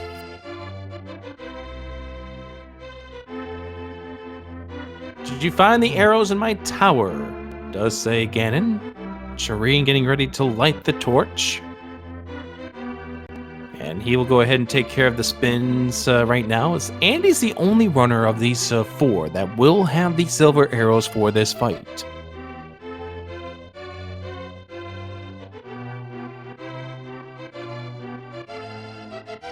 As Shareen going over here to the corner. Seeing a lot of Ganon execution right now between 3 different screens, but WeityWords will have Ganon to be explode. Shareen's gonna have to be careful down to 2 hearts right now. Gonna be patient about when he lights the fire rod, light the torch. Unfortunately gets Ganon into a stun state, so therefore he's gonna have only 1 opportunity to get a hit on him right now. Over to the corner, missed the fire rod shot, probably a little nervous at this point. And he finishes off with the Ganon fight, and there's the end of the fight for Shareen. And as they cross the bridges, we will give you their official average times. Absolutely. So, as Andy crosses it, and so too does Shareen, we can tell you Dracarys ended up being your overall 32nd place for Clown Parade was Shareen 18 with a time of 1:29.44. So it turned out to be a 10-second difference between Dracarys and Shareen. So Clown Parade will win the match and clinch a playoff spot. WeityWords was third, 132.12, and Andy was fourth, 132.45. A quick chat again. Dracarys' time was 1:29.34. Ricky kind of cut out there for just a second when you were saying. I cut out at just the right time. But the average time is 1:29.35. 1:29.39 for Clown Parade. 1:32.29 for Pug Trio. Clown Parade officially wins this race. They are officially in the playoffs, and Game 2 now will be a play-in game for first place in this division. Not play-in game, but play-off game, whatever you want to call it. I don't believe we're going to get any interviews because they are going to just set right up for Game 2. Yes, they are. They are going to be doing that coming up in just a few moments here. But in the meantime, be sure to follow all of these runners. WeightyWords, Andy, Shareen, Dracarys. A fantastic match here for on this final day of the regular season. Also be sure to follow my co-commentary partner, Bruce Fan JP, as well as our two excellent, wonderful trackers that were clicking the buttons in the background for us between Sokol2044 and Dark Diplomat. So with that being said, Game 2 coming up in just a little bit, maybe about 15 minutes from now is when we will get Game number 2 on the air between these two. Who are going to be our forerunners for Game number 2, JP? Our forerunners will be Shareen and Dracarys for Clown Parade, and WeightyWords and Andy for Pug Trio. And who will be our commentators for this match? It will be Drosy joining me, actually. Well, in that case, let's go ahead and get Drosy in here so we can talk about this while we wait for this little bit of a break. Because why not? We can have a little bit of fun with this. Yep, we will have, as you said, we'll have a bit of a break. They're setting up race 2 right now. Absolutely. So let's go ahead. Let's get our crew in here for game number 2. Got Drosy in chat. We just gotta give him an invite to join in. Absolutely.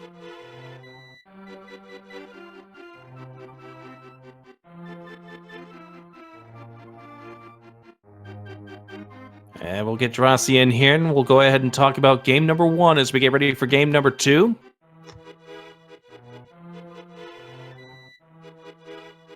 Hey there. Greetings there, Drosy. So you had a chance to see what was going on here with this game number 2. Next up, we have a championship battle for who's going to get a week 8 bye. Which is pretty valuable.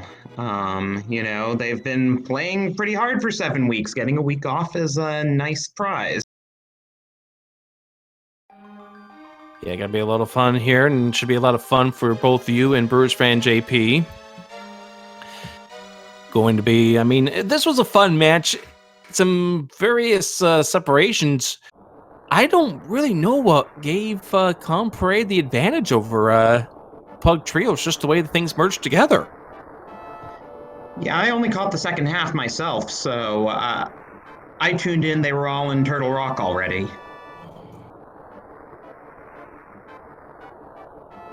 Yeah, it's hard to say. I felt like both teams routed very efficiently. I don't know if there was anything. One thing I can say for sure is WeightyWords had a bit of trouble in. He had a bit of trouble in Thievestown. He took 2 deaths in there. That definitely cost him a few minutes. Yeah, and you're right about that, because those deaths unfortunately added up. If this was a race that came down just to a few seconds here, and those deaths kind of really added up here for WeightyWords in what was a very early session. Yeah, we didn't think too much about those, but yeah, at the end, it really did come into play. I'm kind of curious of the collection rates. That might also give us a little bit of the story.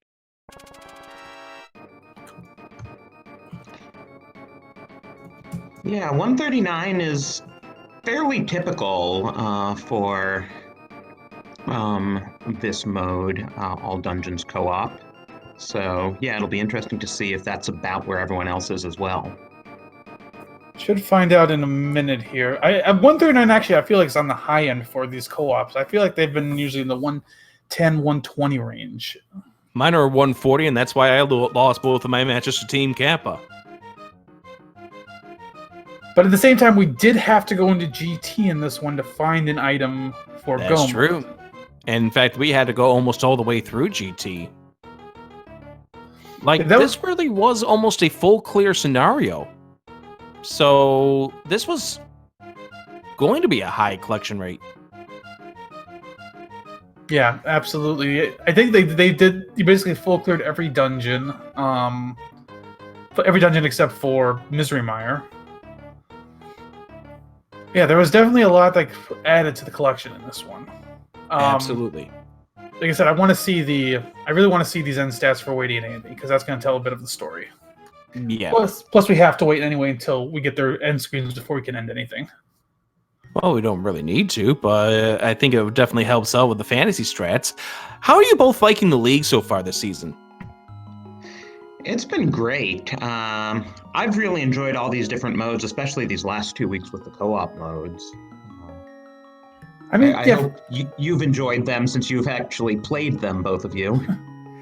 Well, I will say the first 2 weeks were pretty rough on me, just mentally. While it's all been fun overall, but my first 2 races were 2 losses, both in under 30 By combined 30 seconds, wasn't it? Like something like that, yeah.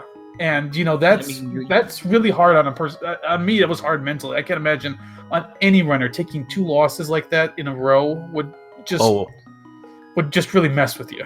119 for Andy, or rather 119 for WeightyWords. 129 for Andy. Wow. Yeah, because he got up to the mountain first. So I think that's probably where the bulk of his checks. And also, don't forget, he full cleared GT. He full cleared that GT, trying to get the where the flute was. And by the time he got over to the right-hand side, Weighty was just getting over to the compass room. So we got the second match coming up here in about 10 minutes from now. This has been a fun league. This has been a lot of fun. JP? Yeah. This week's going to be real fun. Oh, yes. JP TBB versus Team We're Bad at Team Names. It's on. Best of 5 series. Good luck to you. Yeah. Our series starts off tomorrow. Yep. Tomorrow night. We're actually one of the first games on the playoff schedule. I think we're not the absolute first, but we're one of the first. Absolutely. So let's go ahead and get out of here. We're going to take a quick couple-minute break here, run a couple of ads here on Speed Gaming 2. When we come back, it's game number 2 with Dracarys and JP on the call. It's going to be a lot of fun as the number 1 seed is handed out in the Lake Hylia division.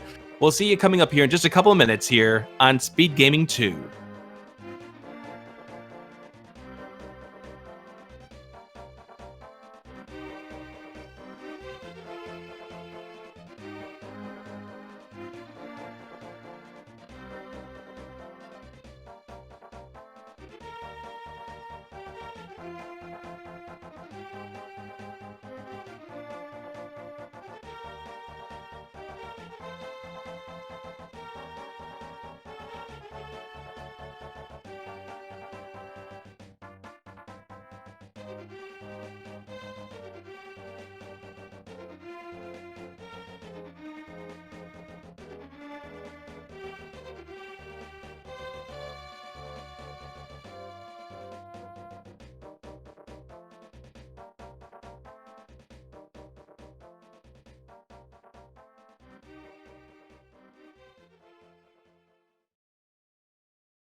Welcome back, everyone, for the second game of our doubleheader between Pug Trio and Clown Parade. Once again, we bring you WeightyWords and Andy representing Pug Trio, Shareen and Dracarys representing Clown Parade. You can see they are now tied up 30 points each. They have 10 wins and 3 losses. This is the final match between them.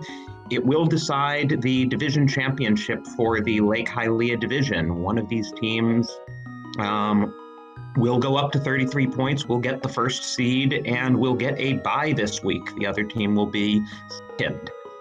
I'm Dracarys1. I'm here with JP. How are you doing after that first race? I'm doing pretty well. Had to grab it between races, but I'm looking forward to this one. As you said, division championship on the line here. Game 1, very close between these two. Both sides played it very well. It just came down to, I think, just Dracarys and Shareen routed just a bit better and gave them the win. We gave them about a 3-minute win, and now it comes down to this for the division. Both have their playoff spots locked up. It's just a matter of who gets the first round bye. Yeah, so if anything, they'll be a little bit more relaxed, or at least Shareen and Dracarys will be, because I know Shareen was freaking out a little bit that they still hadn't clinched before that first race. So they'll certainly be more relaxed knowing that they're going to the playoffs regardless. Yeah, exactly. Knowing you're going to be playing beyond this week is a big relief. So now, even if you lose this one, you know you've got another game coming. You've still got more in the league to go. So this one is, you want the win. You still want that first round bye, but now you can just breathe a little bit. And this is also the only division that has not yet been set for the playoffs. The other 7 divisions, we know exactly who the 1, 2, and 3 seeds are. This division, this race will determine the 1 and 2 seeds. And then right after this race on the same channel, we'll be bringing you the final race, Yutang Clan versus Third Strongest Mole. If Yutang Clan wins it, they will get the 3rd seed. And if they lose or tie, the Immortals will get the 3rd seed. So this whole division's going to be settled in the next few hours.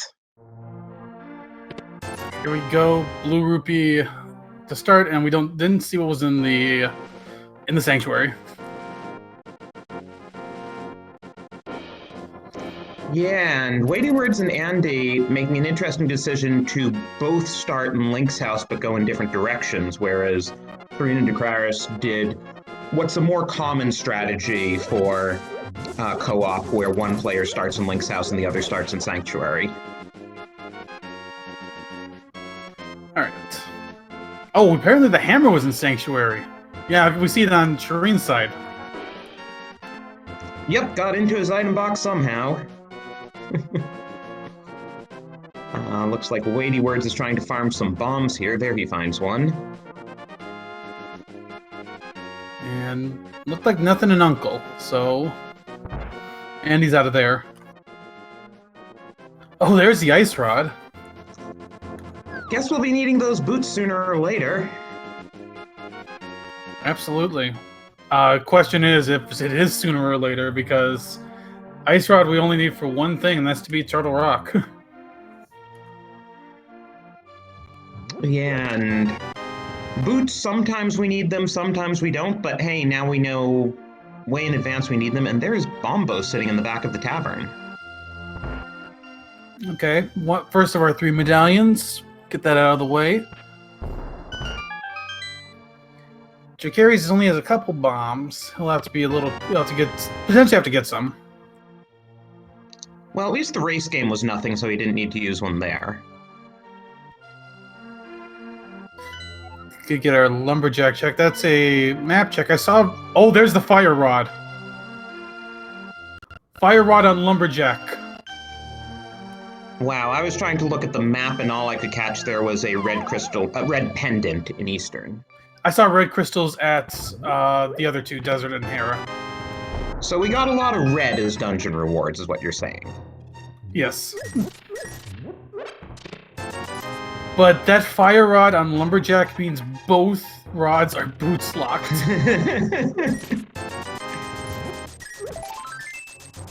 And Kakariko Well has some moderate toys for us. Fisher Price shield and a cape.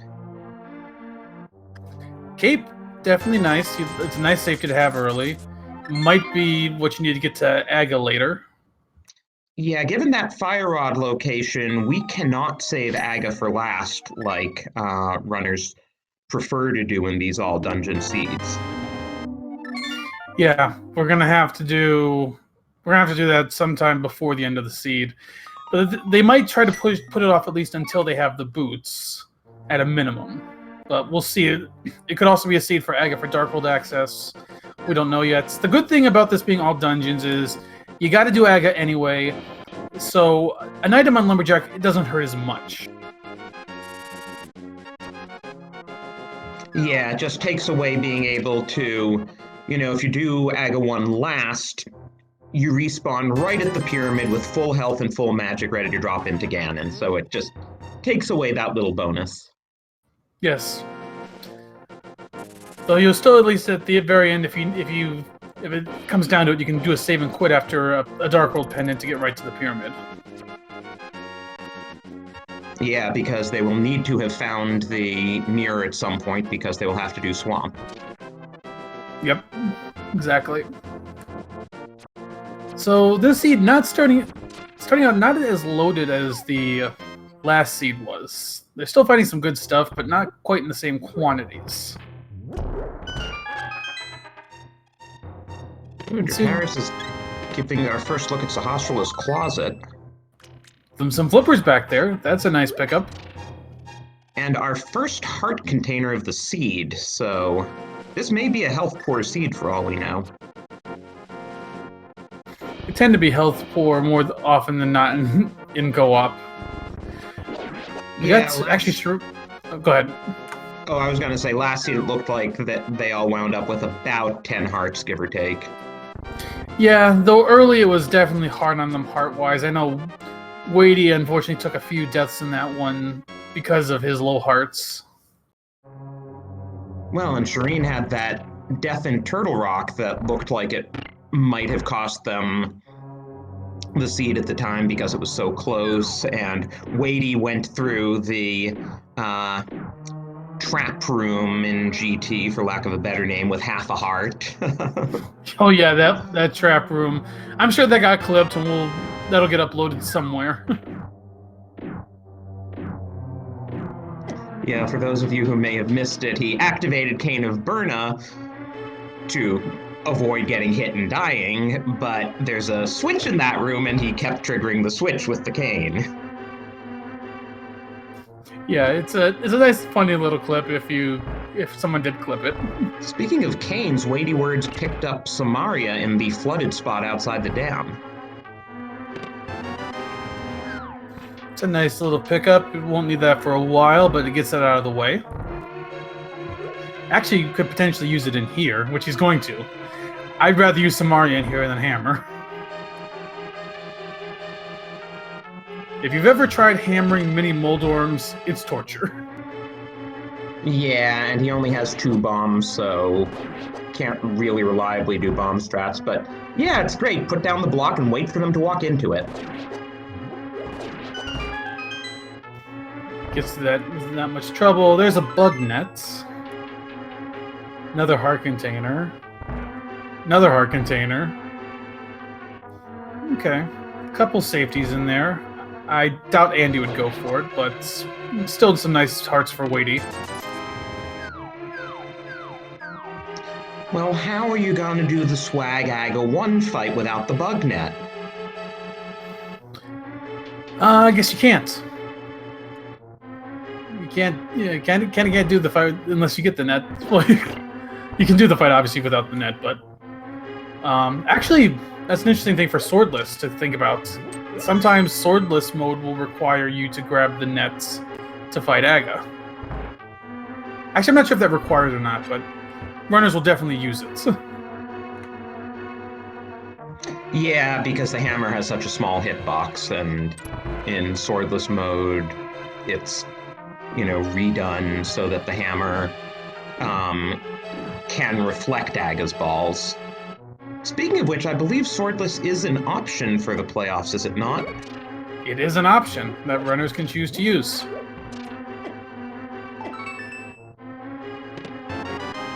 All 4 sword states are actually options in the playoffs. Randomized, assured, vanilla, and swordless. I want to see if someone picks vanilla just because they're feeling masochistic. Vanilla is an interesting choice to make in the playoffs because while you know where your swords are, if you really want them, you're going to have to go out of your way to get them. And so you're going to see a lot of, if vanilla gets picked, you're going to see a lot of races with just Master Sword. Yeah, well, in part depending where the 5-6 crystals are, because if you get the 5-6 crystals early, you might go to the pyramid to get tempered. Yeah, might. But no one's gonna pull Ped for a sword. Unless it's an all-dungeon swordless, then you probably would. Depending on how easy it would be to get there, if it costs you time. But anyway, kind of just... everybody's kind of going over each other's footsteps, and I haven't seen much new yet.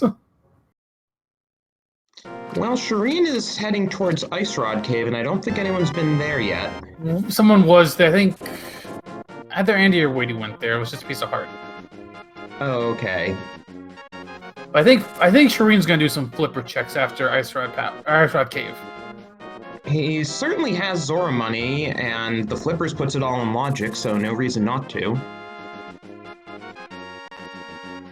Yeah, because there's not much else in logic. Agana, which we're about to see on Dracarys' side. Yeah, that's one nice thing about co-op, that locations that'll often get orphaned if it's just one-on-one play are a lot less likely to get orphaned because one of the two teammates will check them. Yeah. We actually have both. We have both one teammate from each team checking flipper spots, though Shareen's skipping the hobo for now. So if Andy finds something on hobo, that's advantage Pug Trio. Well, I wonder if Dracarys is going to drop down from here and do the hobo that way. Oh, he might. Yeah, actually looks like this because that's what he's going to do. We are running out of checks. I feel like either there's something on the Zora ledge or there's something at Zora himself. I think we're going to see Weighty go through the dark room. Oh, there was the glove on Zora ledge, so that's okay, gonna be progression. That gets just the back of escape. Which is 3 more items.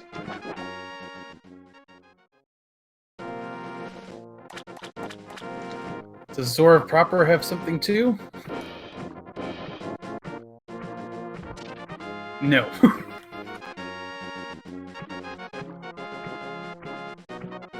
Which is probably a relief for Dracarys because he doesn't have money.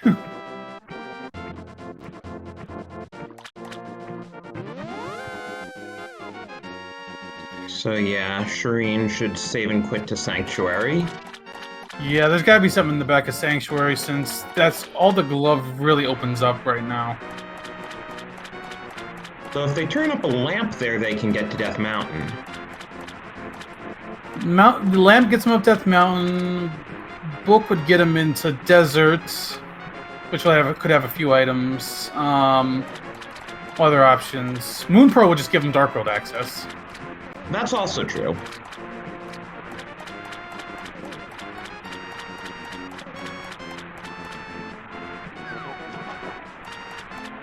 I think Weighty's doing this the hard way, as Andy relays where the glove is to Weighty. Oh, there's a mirror in the lamp. So Death Mountain looks like our next play. We now have access to the entirety of Light Death Mountain. Oh yeah, we have plenty of checks up there. Hera, left side Death Mountain, right side Death Mountain. Yeah. People starting to say Aga's in logic. No, Aga's not in logic yet. No sword. Yeah, I was about to say the same thing. Wouldn't surprise me if there's a sword on Death Mountain, though.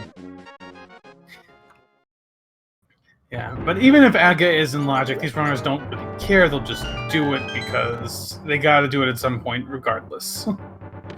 I mean, Shareen and Dracarys don't know about that fire rod on Lumberjack yet, but they'll still do Aga 1. Yeah, I mean, well, the only way Aga 1 is Dark World access at this point is if Moon Pearl or something blocking Moon Pearl is on Pyramid Ledge. Yeah, exactly. Otherwise, as you said early on, they'll probably wait until they have the boots to do Aga 1 so that they can then immediately grab the 2 rods once they've done it.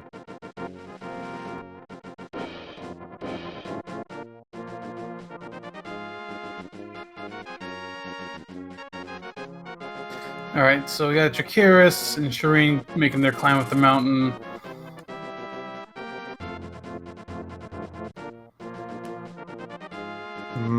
Yeah, looks like Shareen's stream's having an issue for just a second here. Dracarys, though, gonna do... Yeah, I didn't realize Clown Parade hadn't checked Lumberjack yet, but hey, it's a good thing. Dracarys is doing a triple take there. Yeah, he's like, wait, there was a rod in library, and there's a rod here? Really, Seed? Really?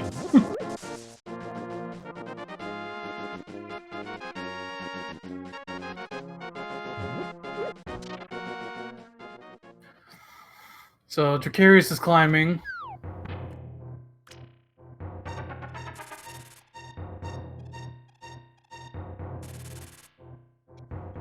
Oh yeah, unfortunately when Shareen's stream freezes like this, it picks up where it left off, so you'll notice that he's a bit out of sync, and we may have to deal with that. So just keep in mind that Shareen is probably, for most of this, going to be like a minute or two behind the other runners on stream. Yeah, it's unfortunate. There is an option. I don't know. Depends on what software he's using to stream. I know in OBS there's an option that they tell the runners to check for save the point. So, Dracarys takes a death. I think Shareen might have seen boots in Spectacle Rock. I barely saw it. It looked red.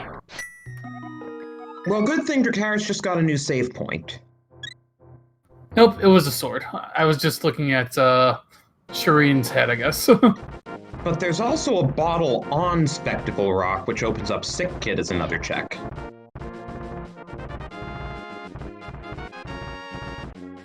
Yeah, now while it is open, there's still so much on Death Mountain to check first.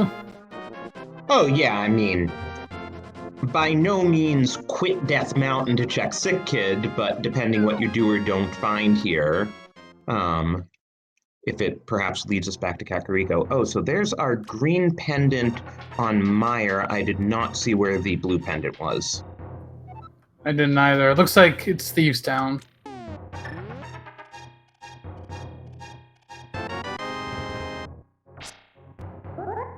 So Shareen is heading into Hera. I'm guessing Dracarys will probably let Shareen check Hera and he'll go to the right side of Death Mountain.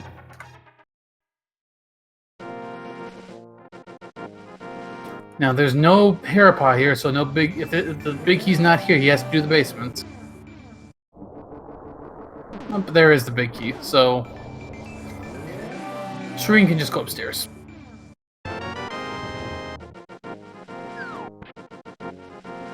Yeah, and it's a nice strategy because Tower of Hera is so close to GT. The runner who doesn't do Tower of Hera, assuming there's no progression in it, will just do it immediately before entering GT. We saw that in the first race, in fact, that each team had one runner who went into Tower of Hera when they first got Death Mountain access, and the other runner put it off until right before GT. Yeah, exactly. That did happen in the last match.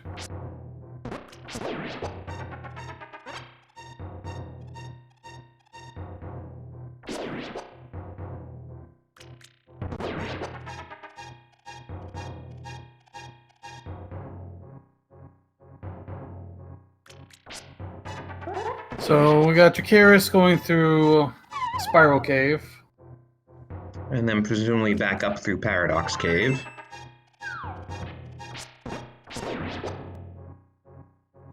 And I guess we'll see from Andy whether there's anything useful in Hera.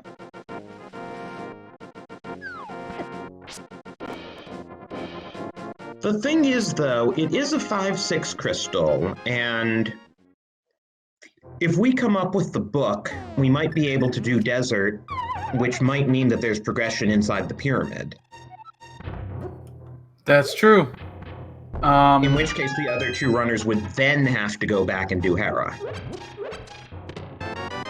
There's Moon Pearl for Dark Robes.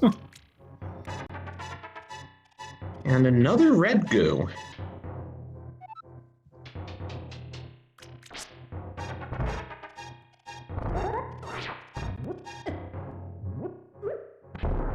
So at this point, we have a Dark World access. We just need the boots to be able to get what's on Lumberjack, which is boots to basically get both rods. Oh, there's also our myths. So that's pretty nice for Paradox Cave. Now, we've only seen one item so far in Hera, which means that if Moldorm has the small key, we're going to have to go to the basement. Yeah, Dracarys getting those myths right on Death Mountain. He can go straight up there and check only two more items here in Super Bunny. No hookshot, so you can't check Hookshot Cave. And he could do the floating island, but we already saw that was only a piece of art. Well, Andy gets a small key, so the other item is in the basement of Hera. There's Andy's first crystal.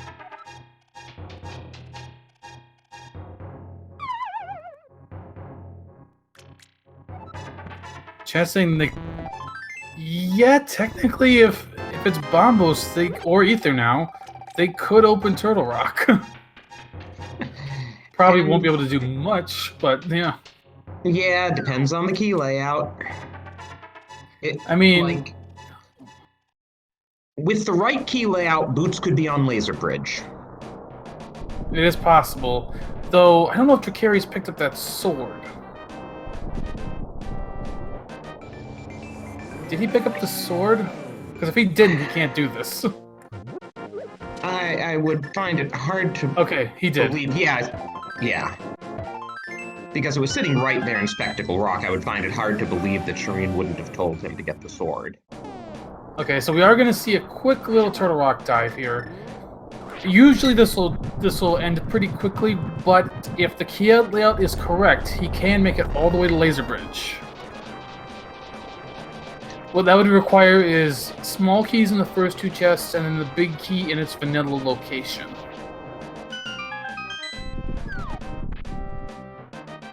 And then you need another small key in one of the next two chests after that.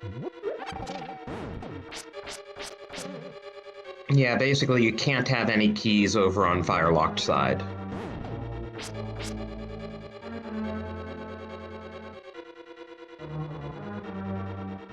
Alright.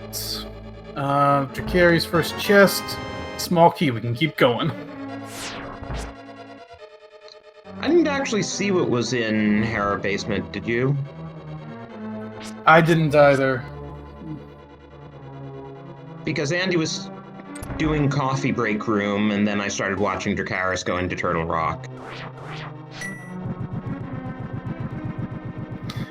Andy's picking up Pug Trio's Moon Pearl. Well, Bombos is one way to get rid of two Pokies.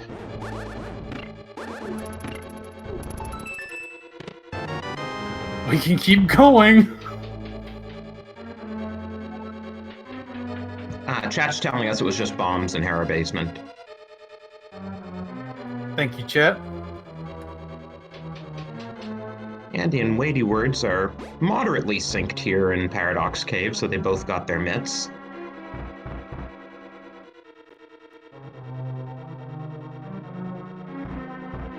So, this next chest will have to be big key to continue. If it's anything else, if it's anything else he's done in here, but it could, even if it is something else, it could be something big. Right. Well, and if the big key isn't here, that means the big key is necessarily on the Firelocked side. But we also still do have access to Mimic Cave, too. Right, and with the hammer we can do it. Okay, so that is it for Turtle Rock. Can't go any further, but we are going to see Mimic Cave.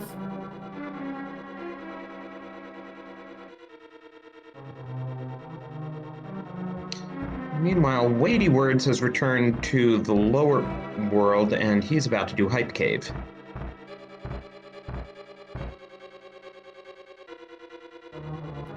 We'll see if Andy's going to make the same dip Dracarys is.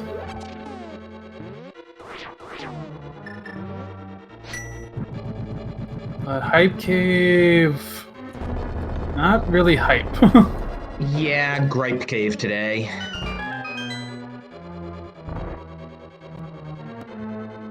Yeah, Andy did a bit of a double take at that Bombos on Turtle Rock. He's like,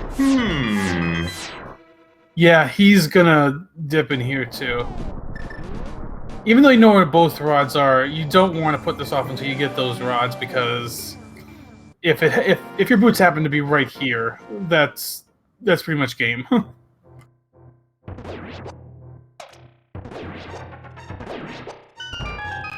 Alright, what do we got? Was this worth it? No. oh my. All that work for 10 heroes. And Stumpy doesn't have anything good either, but WeityWords is now gonna do Cave 45. He's just gonna work around clockwise here, I think. Get into the Village of Outcasts, do those checks. Thieves Town, all that stuff.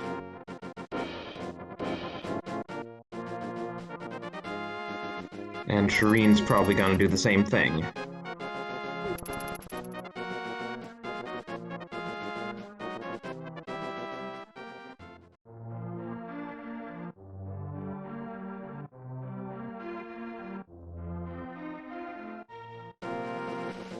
Yeah, makes sense to divide up the labor. Dracarys is gonna use Kakariko Portal, probably go into Skull Woods. Yeah. Big thing right now they need to find is those boots, because boots get them both rods, but there's also other stuff they still need. They need a bow, they need hook shots, they'll need a flute. Might need Quake, we don't know yet. Looking at kind of our dungeon layout, stuff that could be in GT. Kind of same as first race, actually. Flute and potentially Quake could be in GT for Mire access. Oh, then we found a bullet dig game.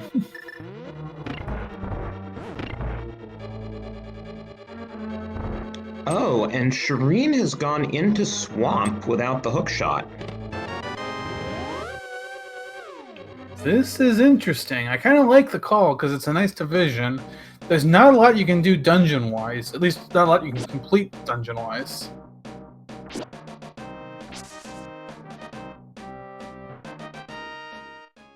Yeah, and besides the fact that Shareen hasn't actually grabbed the Cane of Samaria that's sitting outside, he can't do Diver Down without the hookshot because you can't get the extra key. So if he wants left side, he has to do it the hard way.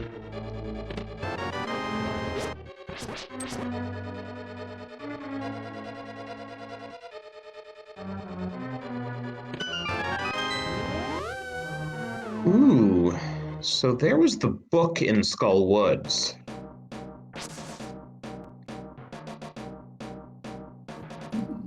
Interesting.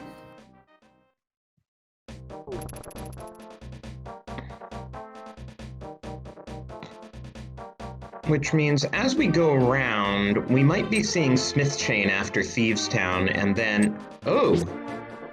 You'll take that Master Sword. Yeah. I was about to say that we can finish Smith Chain with a Bombos check, and now with that Master Sword, it would actually be taking whatever's on Bombos.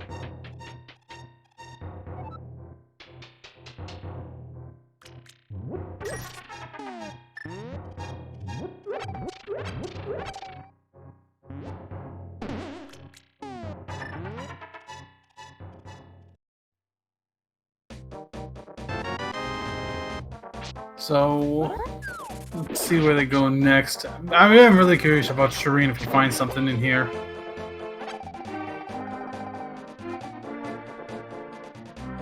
Looks like Dracarys is going to continue east to Graveyard Ledge and then probably Catfish.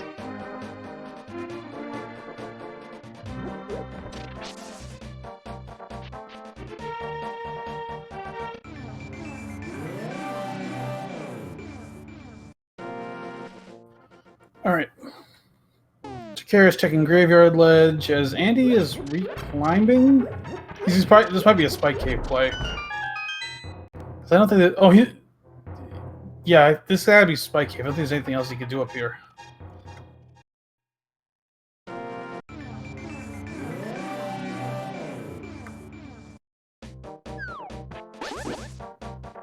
Alright. Well, he's got a few red potions, so he shouldn't have too much trouble here. He's also got a red cape. So he's got to be careful. And he almost took a death there. But 20 rupees, that was a reset. Makes sense, you get your magic back. WeityWords has found a heart container in Thieves Town. And I don't think anything else yet. We've got left side.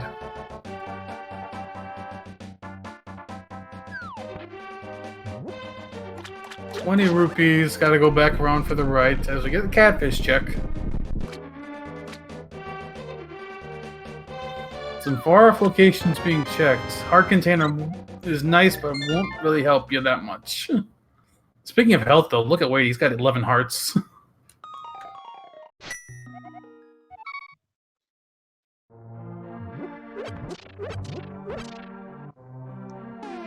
So Dracarys, he's got Bombos out. Is he going into Ice Palace? Maybe. The runners are really trying these Galaxy Brain plays. Yeah, they are. Wow, this is very interesting. He knows where Fire Rod is, so... But this he might be hoping Boots are in here.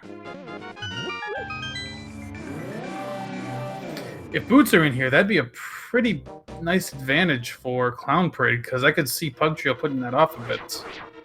Especially since they have the bow, so they now have Eastern and Pod to explore.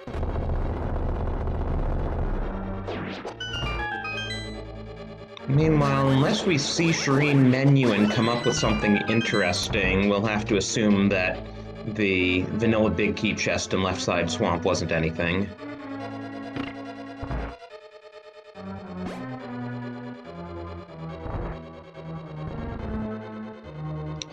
And with the Cane of Samaria, Dracarys will be able to do Icebreaker in here. I know Shareen wanted the hearts, but he somehow grabbed the Arrow of Destiny in the process. Very nice. Yeah, I see exactly what you're saying. He was going for hearts and just a step a little too far to the left. Shareen's about to get the bow for Clown Parade. And another heart container in Blind Cell, so this has turned out to be a pretty healthy seed. There's the Icebreaker for Dracarys, gets a key. And he's going to pay the monkey.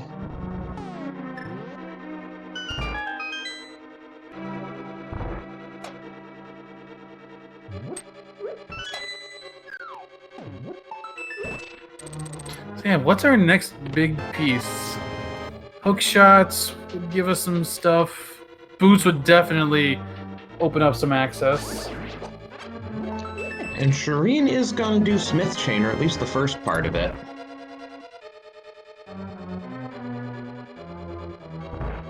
Yeah, looking at what we still need, Hook shot and Boots are the two big things we still need for our GT access right now.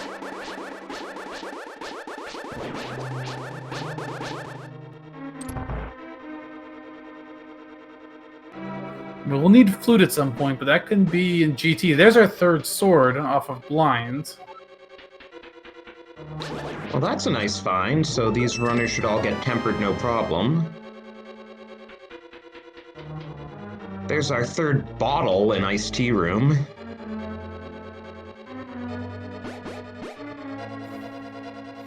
You got different checks, like all kind of unique checks on each side right now.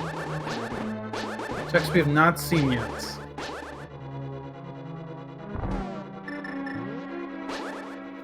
Red rupee from the blacksmiths. Powder from Sick Kid. Oh, now that's going to be interesting. I hope Shareen remembers to check that while he's in the area, because then he can do Magic Bat.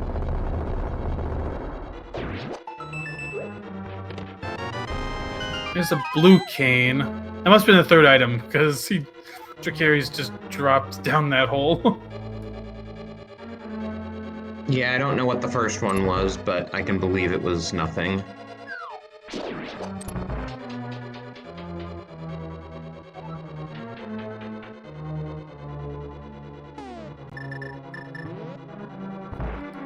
Weighty is checking that powder.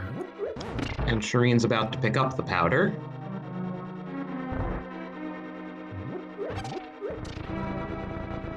Just a shield. Which means if Shareen checks that, he'll get his mirror shield. Yay, lag.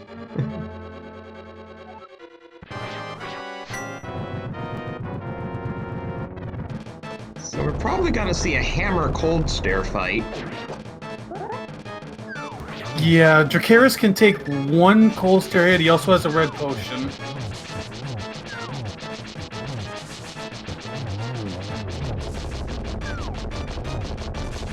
Going very nicely so far, though.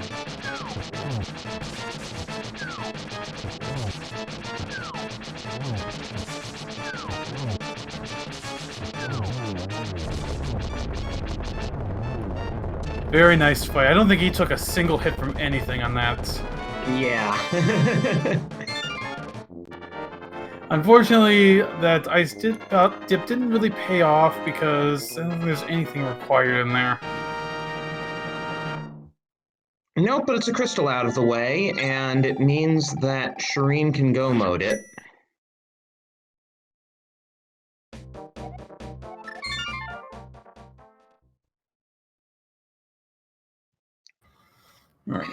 Has Andy particularly found anything in Pod? I don't believe so.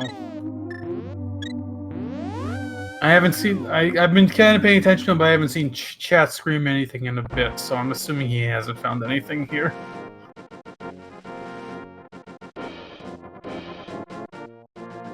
Oh, there we go. Of course it's Andy who finds the boots first.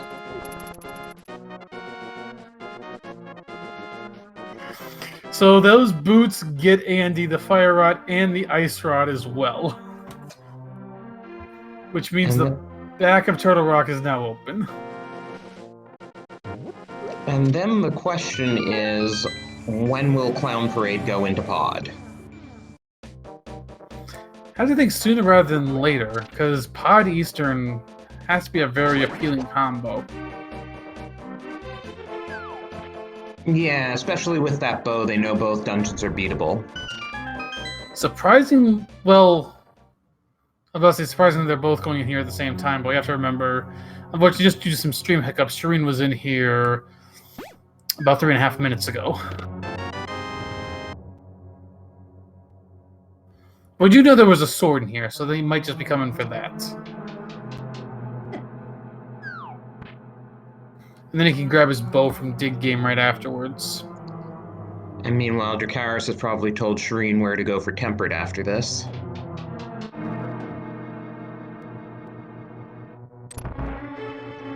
And it'll be interesting to see if the book leads us anywhere, because now that we know where the boots are, we can full clear desert, but none of the runners have the ability to do that. Yeah, not yet.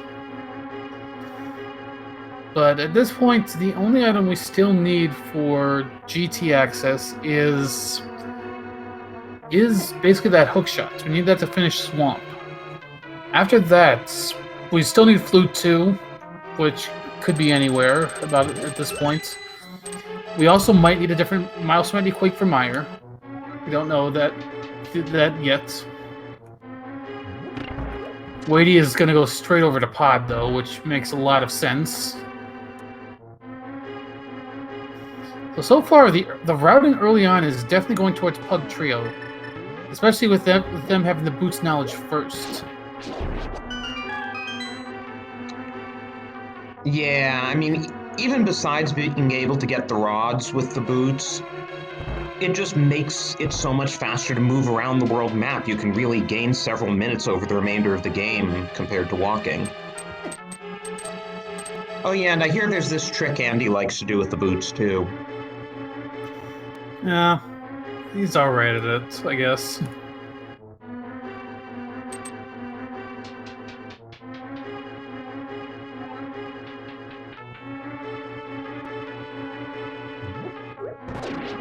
So, let's see. I'm curious how they're going to play this now. How soon do you go for those rods? I think one of the runners on Pug Trio has to go for them pretty quick.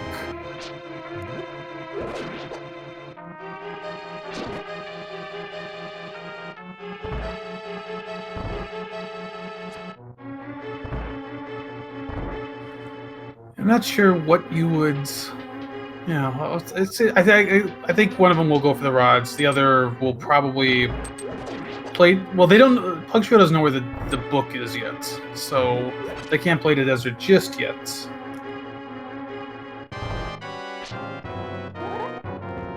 So remember, again, even though it looks like Clown Parade's doing blind at the same time, they're actually, excuse me, doing him almost 4 minutes apart.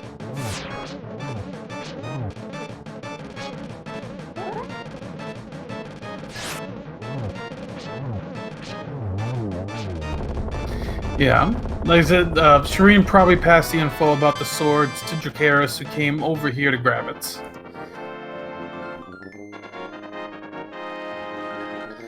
And then Dracarys will head south, grab his bow. Shareen will head north, grab his tempered. Potentially grab the book as well.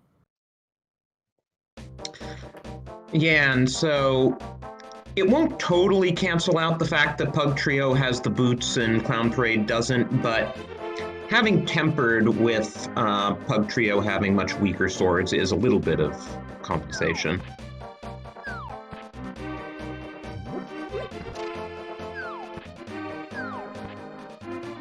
Actually, Shareen might not go pick up tempered. He might do the purple chest instead. Andy's the first to 3 dungeons done.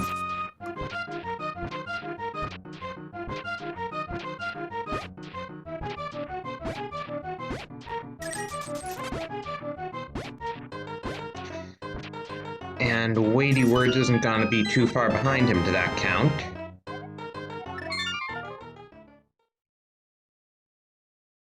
Yeah, Shareen's gonna have to deal with a mirror shield for the rest of the seed. You'd love to have that when you were originally playing this, but not many runners really care for that at this point. I mean, personally, I like it sometimes because there's a couple rooms where it's like, it does make this easier, but for the most part, I don't really get excited when I see the mirror shields. Yeah, I mean, if they have to do Laser Bridge, it does make it a little bit easier. And you don't have to drain magic.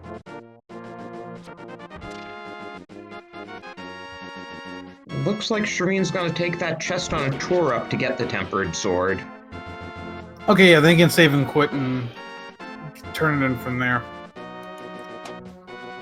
Andy... Oh, go ahead. That takes away the ability to do the bombos check, though. But he doesn't have the book yet. That's true. Andy heading into Aga Tower, he's going to get those rods. I think he might be making plays for Ice Palace and Turtle Rock afterwards. Well, Weighty... Actually, Weighty will probably go grab the rods too, because that'll incentivize him to go to Skull Woods to get the book.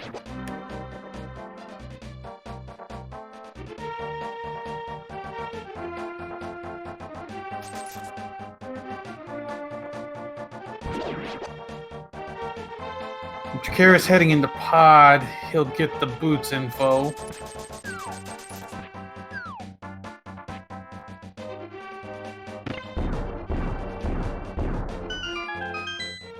Yeah, I still feel like Pug Trio's got the advantage here, but there's still quite a bit of seed to play.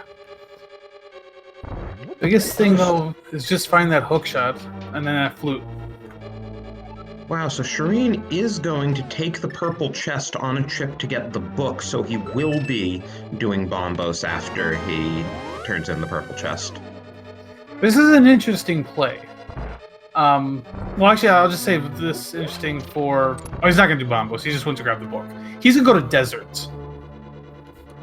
He's going to take the purple chest and then go into deserts. And because he's 3.5 minutes earlier, he's not going to find out for another 3.5 minutes once Dracarys sees where the boots are. Mm-hmm. So if there's anything on the torch near here, you won't be able to get it. Okay, he's going to do everything. He's purple chest, bombos tablet, then deserts. That's an interesting little trick you can do with the purple chest. Well, you can't take the purple chest into any doors. You can go down a pit with the purple chest, and it will continue to follow you. You can do the same thing with any follower. I love how its complaint if you try to take it in a door is, can't you take me someplace nice?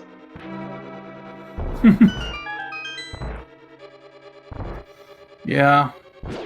Oh, that...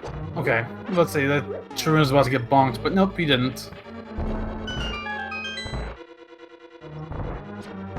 And it's still going to be a bit before Dracarys gets those boots given the order he's doing pod, which is a perfectly normal order to do pod. Mm-hmm. But There's a mail upgrade for Shareen. So Dracarys could go grab that when he's gonna clear Swamp out. But if you noticed how WeightyWords did pod with the knowledge he got from Andy, he immediately went back to get the boots and then went around to the right side. Oh, and Dracarys is gonna actually do Helmasaur first before doing the back, so... Yeah, I've seen this route a lot more. I kind of like it myself. It's like, you just go to Helmasaur, get it done, because it actually saves a little time potentially this way, especially if you get the big key early. Yeah, no, I don't blame him. It just happens to, given where the boots are, be unfortunate. Yeah, that is fair. Meanwhile, Desert's not boots locked so far.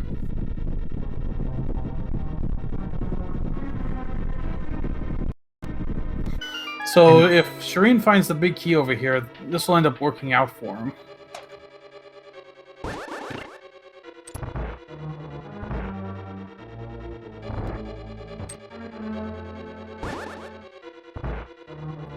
Second item. Okay, the big key. So we can finish Desert. Shareen will probably check what is on the torch to see if he needs to come back for it.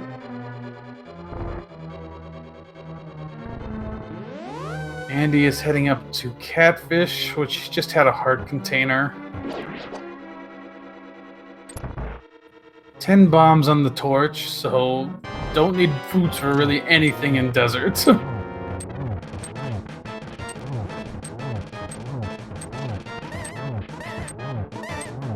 And piece of heart in the big chest. Dracarys can come and do this whenever he wants.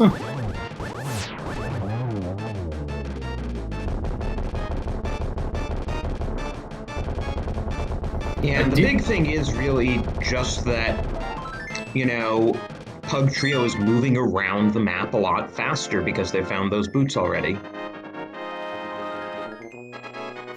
Yeah, it's definitely given them a small advantage, which does grow bigger the longer it takes them to find the boots on Clown Parade's side.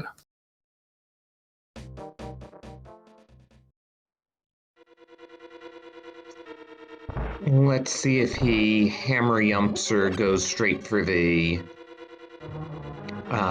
terrapin area on the back.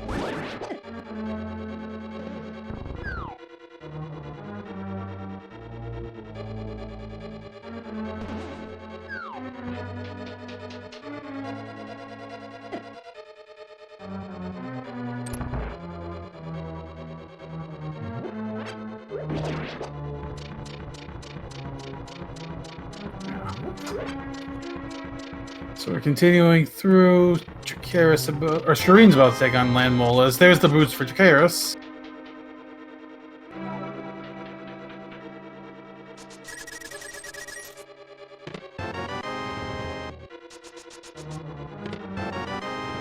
Yeah, right now, Pug Trio really does feel like they're in a really good position. But with 2 items still sitting out there, the seed could go any way. Yeah, just like that last seed, until we saw where the flute was, we didn't quite know who was going to win it.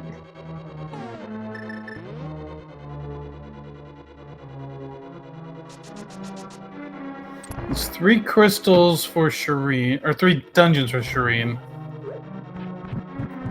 Over on Pug Trio's side, they've each got 3 dungeons done, or actually, Weighty's got 4 dungeons, about to be 5 with Aga done, and Andy's got 4.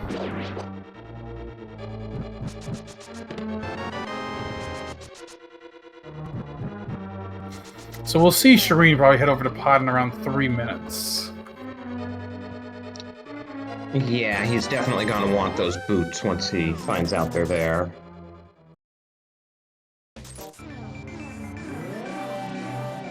Andy grabbing both rods. See what he does with them.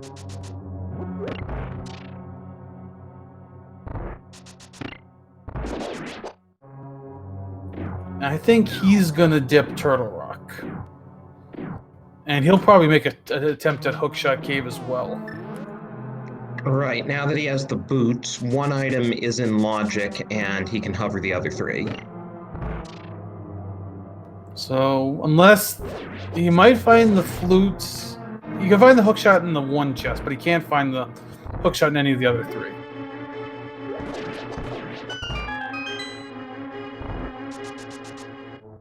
I've seen the hookshot in Hookshot Cave before. I have too, yeah. It definitely can happen. Right, I totally forgot that Desert was the other 5-6 crystal, so this puts Shareen in the position to check the pyramid.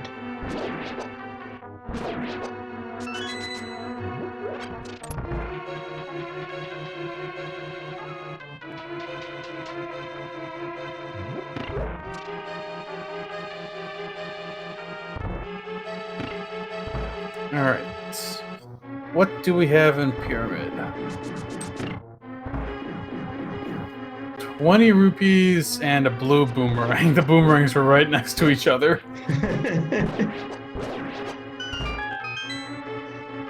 I think at some point during the league this season, there was a seed where both boomerangs were in Waterfall Fairy.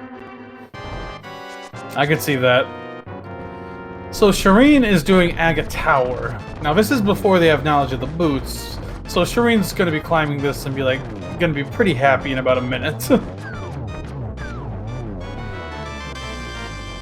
Yeah, I didn't notice exactly what time Dracarys found the boots at, but yes, it'll correspond to some point in Shareen's phone.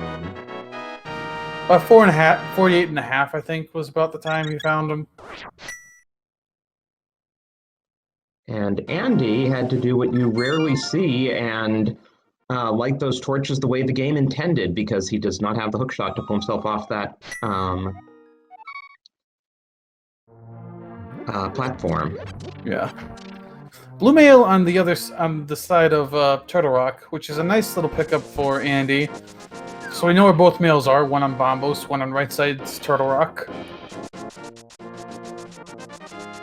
And we knew the big key had to be in there because Dracarys checked everything else before you get to the big key lock. Mm-hmm.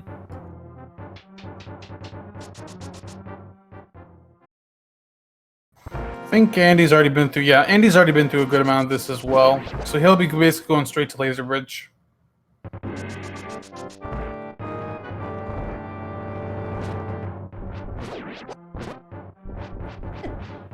Andy has not gone to Hookshot Cave yet. He'll probably will after this.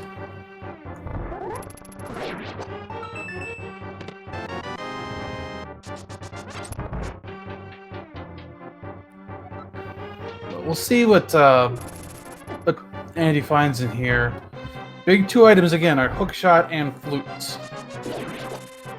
So WeightyWords, meanwhile, is picking up his rods. I wonder if he'll finish off Skull Woods while he's up here.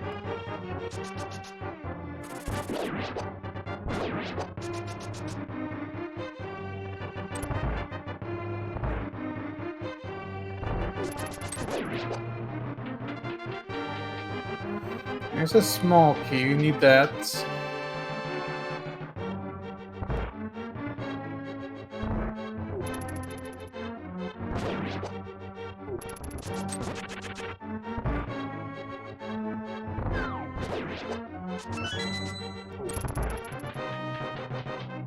Yeah, not being in go mode, you're gonna full clear Laser Bridge no matter what. Yeah, for sure. Andy's got a Trinex fight coming up too that he'll have to do with Hammer because he only has a fighter sword. Fighter sword spins can damage Trinex, but that's it. Though of course we know that there are plenty of swords upgrades out there for him. He just hasn't chosen to go grab any. Yeah, because at this point, Weighty's gotten up to tempered. And Weighty's getting his book now. We have not yet seen Ether Tablet. We haven't. Nobody's been up there. So far, Laser Bridge not paying off. Oh, there's Flute. As soon as you said laser bridge not paying off. Of course. Well, you know, Ice Rod couldn't be there because we already found Ice Rod, so something had to be there.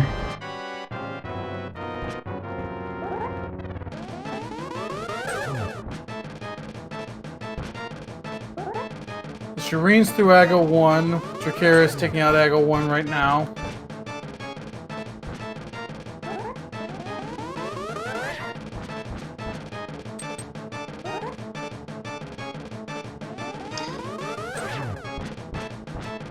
Shareen is gonna go grab his boots as Dracarys is fighting here.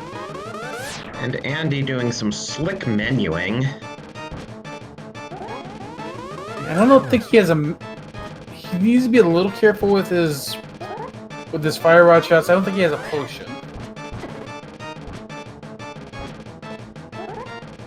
Yeah, where was that green goo bottle?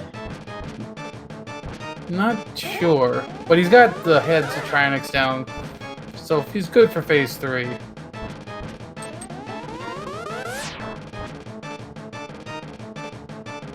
And Andy's health is full, and in any case, he has 2 bottles of red goo.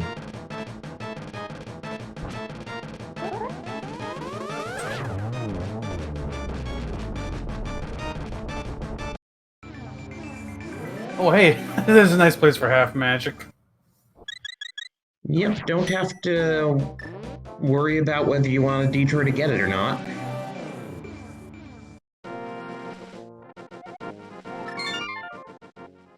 So Dracarys with the Aga down, gonna go grab his rods. Andy, thinking for a minute. Oh, very Not clean gonna moth kill for WeightyWords. Yeah, very nice. Andy, I think, thought about not doing Hookshot Cave, but there is a small chance Hookshot can be in here, as well as Quake, which could still throw a wrench into.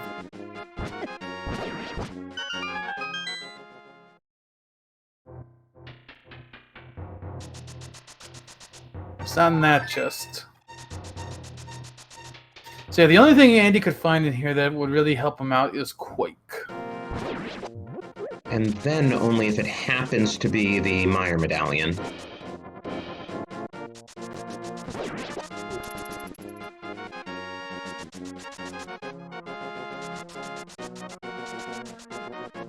But nothing in there.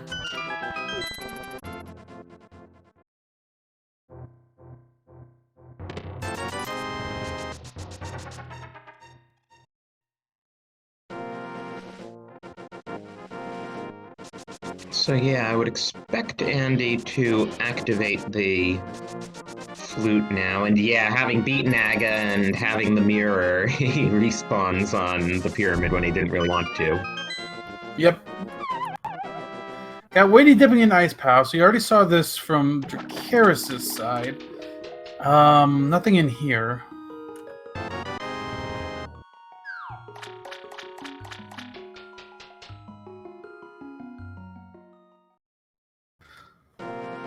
So as Weighty's doing this, Andy is going to be checking out the Meyer area.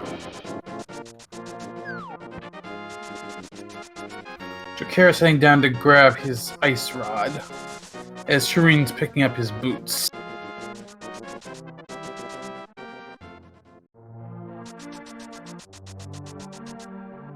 Actually, Dracarys is going to finish Skullwoods first.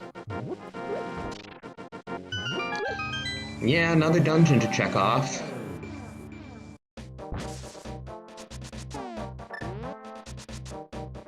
Oh, and Andy is not checking the Meyer area first.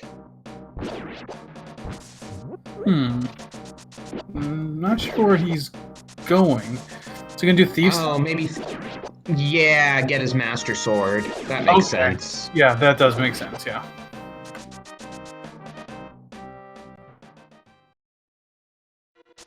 Yeah, if he had silver arrows, I think Meyer would be an obvious dive, but with only a fighter sword, I mean, Trinix was one thing, but you can at least use hammer pretty effectively against Trinix.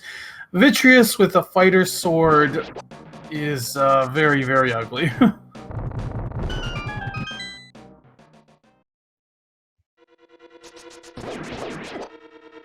Yeah, and he'll probably, since it's not too far away, grab Tempered afterwards as well.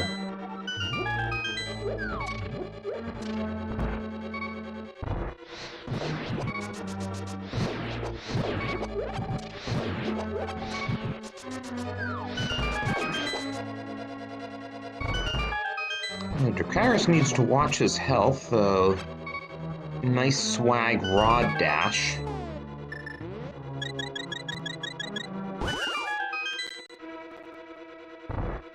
Yes, he picked up the powder at some point, so he had that for an anti-fairy.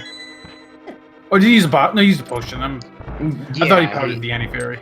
He has plenty of red goo from those bottles he's picked up.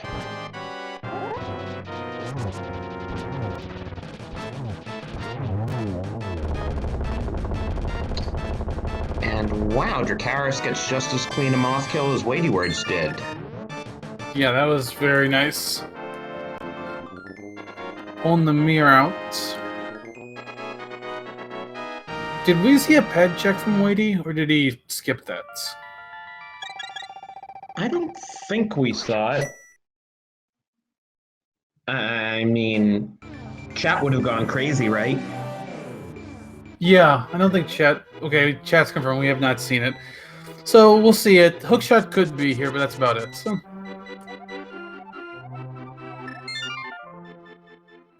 And it's not.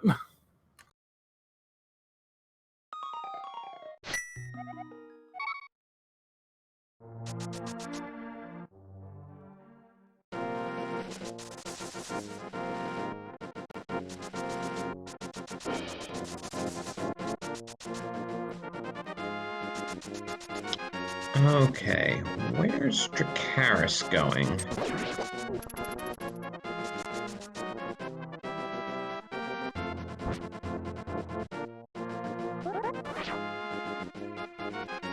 Oh, right, he hasn't collected the ice rod yet.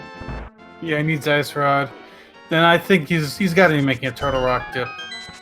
Because he knows there's nothing in desert, nothing in Hera. Can't do anything else in swamp. It's pretty much got to be turtle rock for them.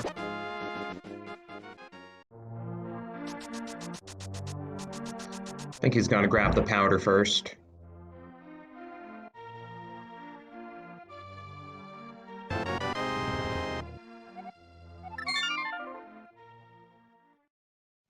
And now Andy's gonna go for his tempered sword.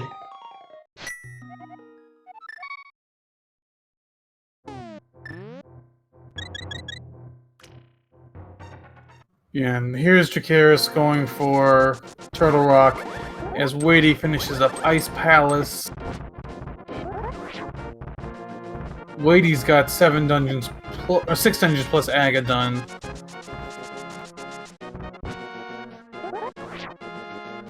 Wow, he's really racking it up. And now Dracarys, sorry, Dracarys can make a quick check here. He is not. We have still not seen Ether. Right. If Ether's here, that could be big for Clown Parade. You mean if Hookshot's here? Yeah, Hookshot's here. Sorry, Hookshot and Ether. Nope. Oh, we need Quake. Okay, we are 2 items from no mode then. And Quake could easily be in GT. Or No. right there, next to Oh Meyer. my. Oh my, both!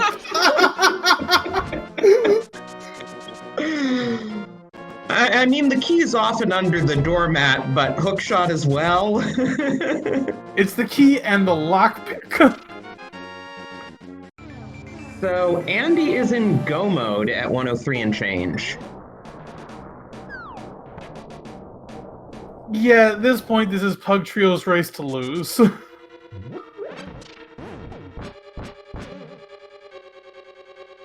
And Andy just told Weighty, go get your flute.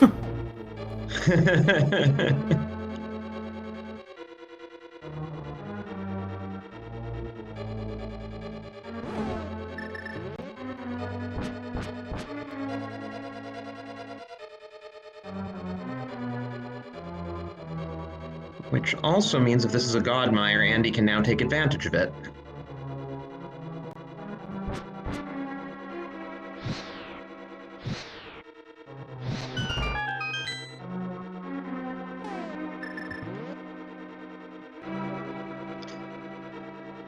Now, Andy being Andy, if the big key had been in that chest, he would have just hovered over to the other bridge and continued downstairs, which is pretty cool when you see someone who can hover and they happen to find the big key there and they're in go mode.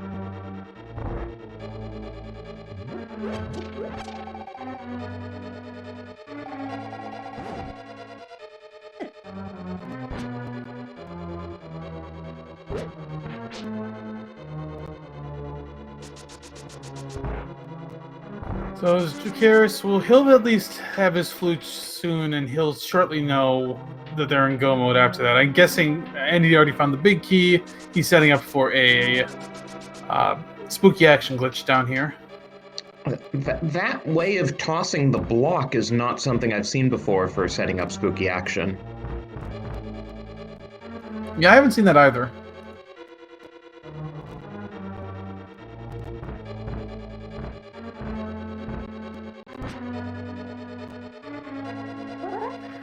Yeah, looking at what they've got left, I mean, desert's going to be quick, swamp's quick. Especially we go straight to the back. Skull Woods won't take long. Yeah, this is definitely. I don't know. I guess it depends partially on where Shareen is. Like, but I can't think that Shareen is like too far different from Dracarys at this point.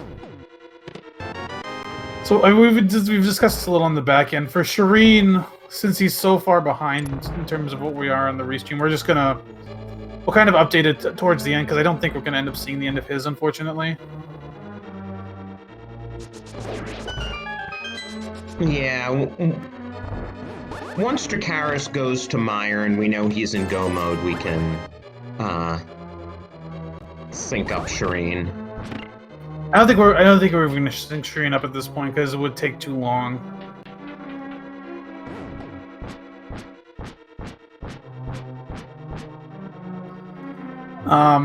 Yeah, Andy already threw Mire. That was incredibly quick. He's going to Desert next, which is just... Well, actually, the big key's on the right of Desert, so it'll take him a little bit.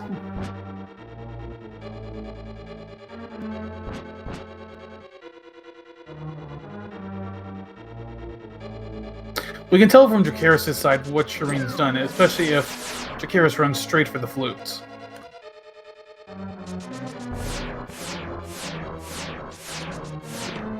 Now, it looks like Shareen has not been in here yet. Well, he would have had to do Eastern next, and... Yeah, I'm not sure... Well, he hasn't collected the rods either, so he'd have to collect the rods.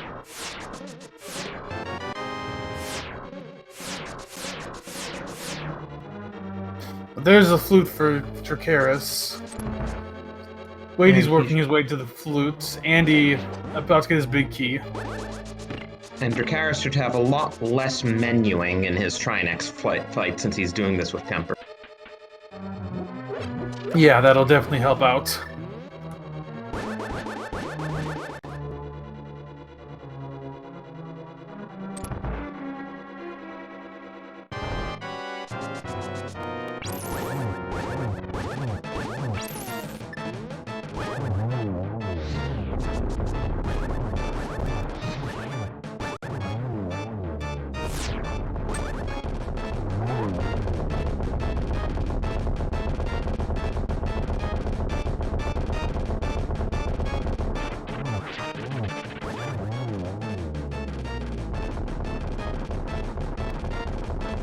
Nice Trinex fight there.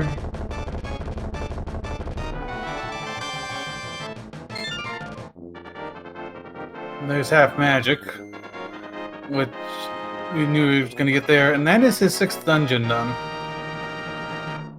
But WeightyWords is coming through, and he can beeline for the flute, and he's about to get his 7th dungeon. Yeah.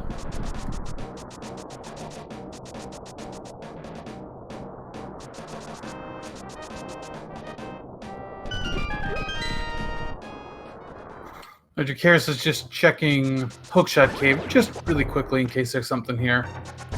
He'll probably do Spike Cave after this. I don't think he's done it yet.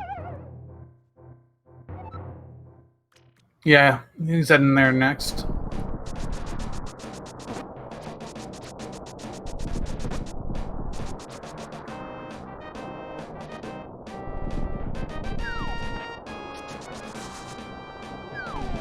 So given where Andy is, I guess he's going to finish off Skull Woods now.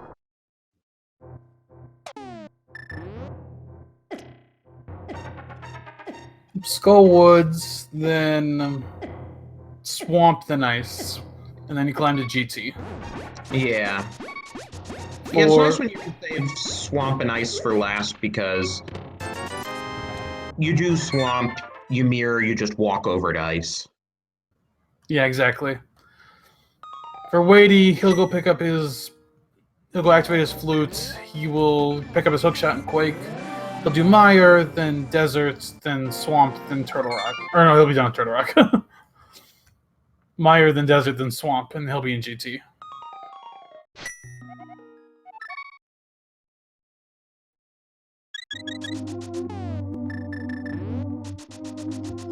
And with the Godmire, he might even be in GT faster than Andy.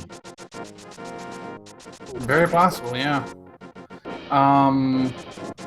Gonna be close between them. Both have to do Swamp. It's a matter of... Yeah, I'm not sure. I still think Andy will be there first.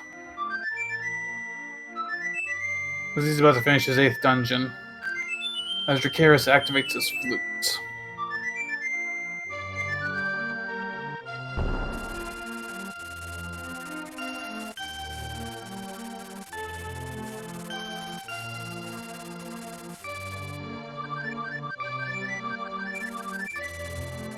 And he's going to Mire. He will be in go mode in about half a minute.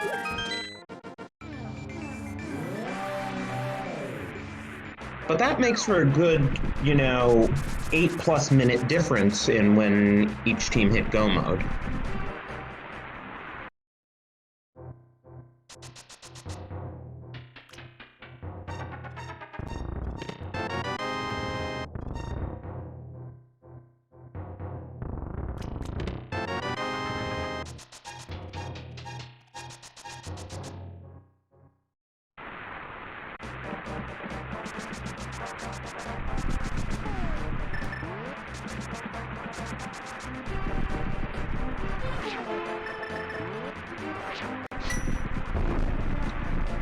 So WeityWords and Dracarys are going to be following fairly similar paths, except that Dracarys has not done Tower of Hera. So I would expect to see the two of them do exactly the same thing up to slight differences in execution, right up until they get to the entrance of GT, at which point Dracarys will have to mirror and do Hera. Yeah, that sounds about right.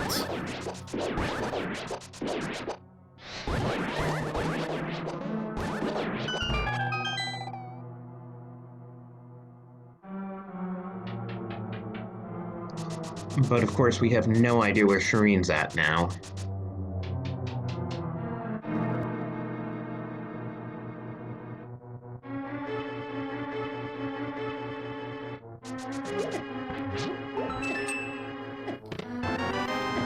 Andy's going in the swamp. There's a big key for Dracarys.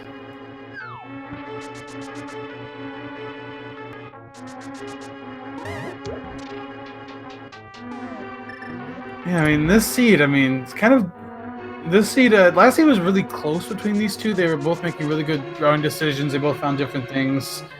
In this seed, I think just like Pug Trios had the better seed. It just basically started when they found the boots first, and it's just built from there.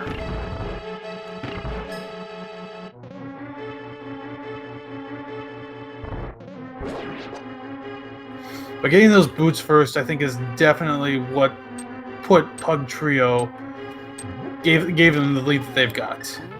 Yeah. It just opened up so much more of the world. And, it was luck. Clown Parade tried some Galaxy Brain plays of going into Ice Palace and Swamp early, just so happened that none of them panned out. Yeah, exactly.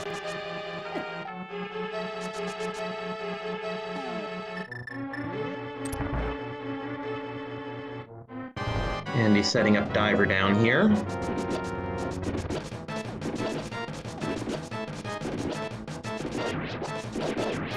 And that's one of the fastest Diver downs I've ever seen.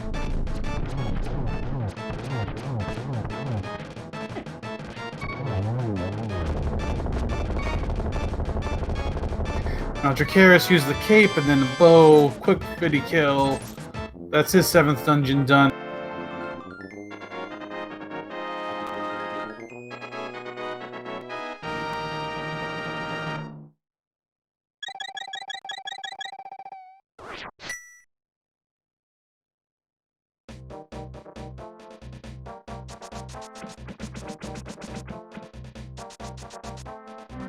So Dracarys heading to desert.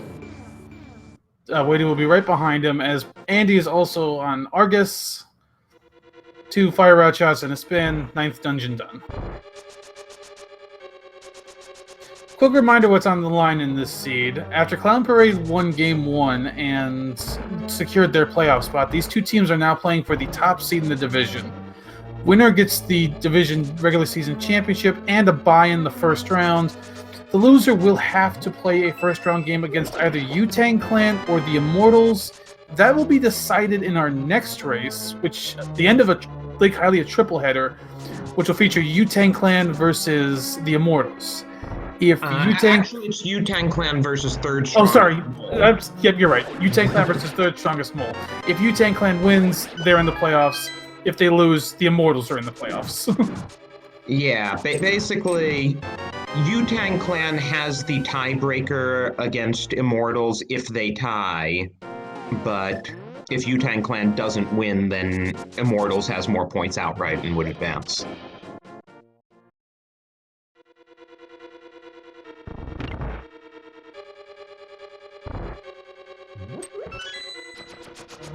Yeah, as we're finishing up this week, we are heading to week 1 of the playoffs. 2nd and 3rd seeds from each division will face off in a best-of-5 series. Game 1, open mode between... yeah, I think you're going to have to help me on this, Drosty, because I can never remember which pendant is which for the modes in the first 3 games. Courage is first, Wisdom is second, Power is third. Okay. So the Courage players will match up against open mode in Game 1. Wisdom players will match up in Ambrosia in Game 2. And then Power players will match up in the Higher Seeds choice for Game 3. Games 4 and 5 will be team choices as well, and each team will choose their representatives for each race. And the only catch is that no one can race more than twice in the week, so whoever you use for Game 4 can't also be used in Game 5.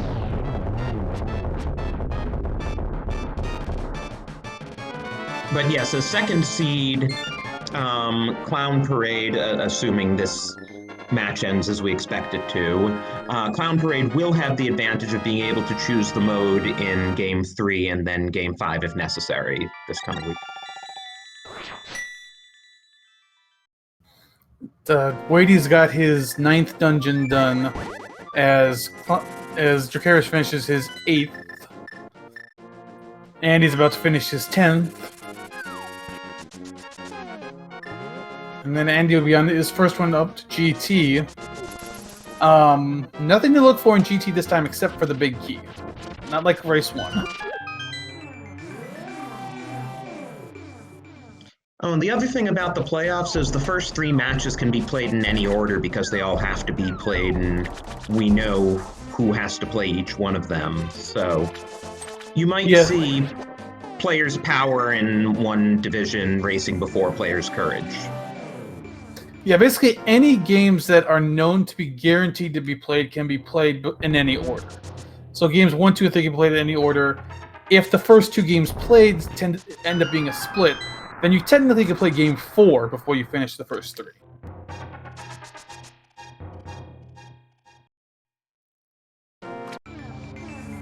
Though Game 5 will always have to be last, of course, because you can't guarantee that until the other two games go 2-2.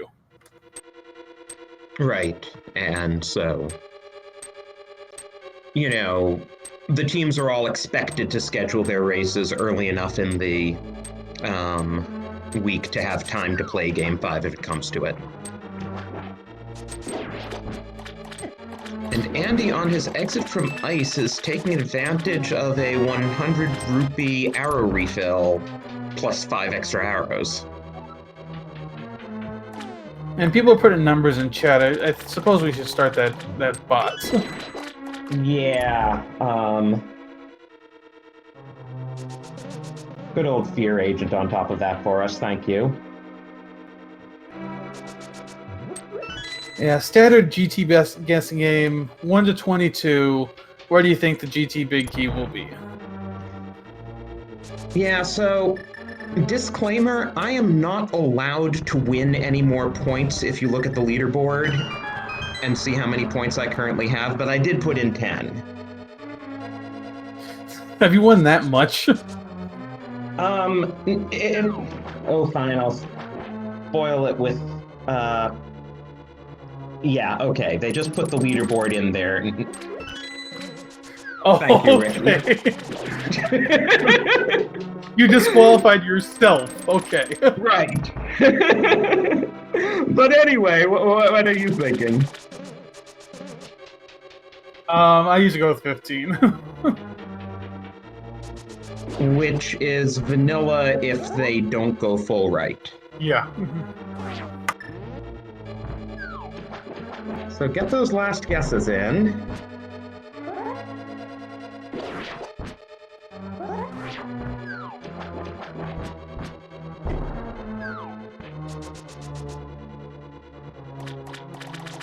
Alright, what do we got? Just 1, small key. Just 2, 10 arrows. Wow, a lot of points at stake in this one. 41. I think one of our setup helpers here wants to give you a bonus points. Just so I have no incentive to not win the big key game. Yeah.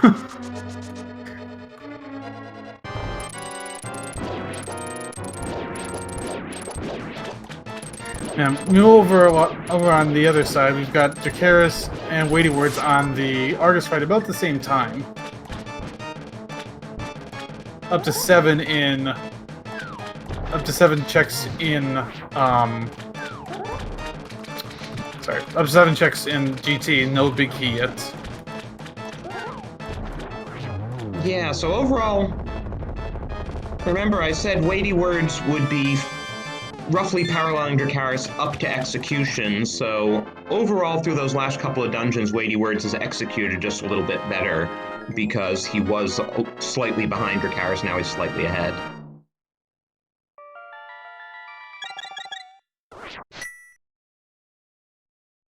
So, people are still wondering what's going on with Shareen. He's just had some stream troubles, but he's probably still playing in the background. So, at the end of this, we'll get his time and report that as well, as we find the big key just 9. But yeah, we'll report that, and again, it's basically the best average time. So, if Shareen's playing in the background and he does his dot done at the end, then we can get his time and calculate that out, and he can always upload later. So congratulations, Fearless Decoy, and a whole bunch of other people, and I'm kind of surprised I don't see Ack the Boker's name in there with the winners.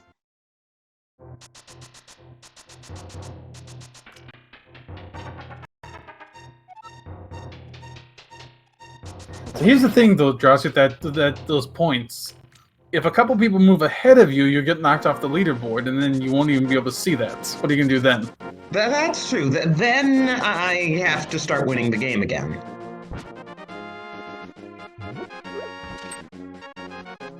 Yeah, and we haven't been playing it much these last few weeks because each of the last 2 weeks involved Key Sanity. So now that we're going back to Open and Ambrosia, guaranteed for each playoff series for the first 2 games. We'll be seeing a lot more of it.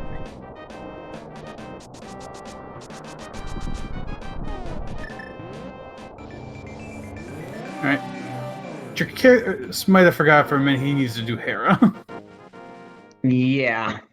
That tower didn't open.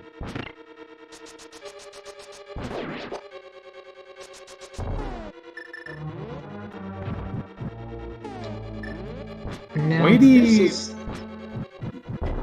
Why is Weighty going right? Yeah, we don't see his timer, but I'm assuming he's in sync on the restream and therefore would know from Andy where the big key was. Yeah, I think he's thinking about this.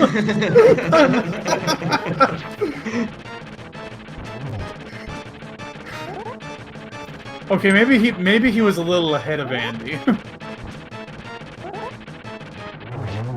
Yeah, I thought they were in sync, but maybe he was just slightly ahead of Andy. I have to ask on that one if he thought it was a different location or what there. Yeah.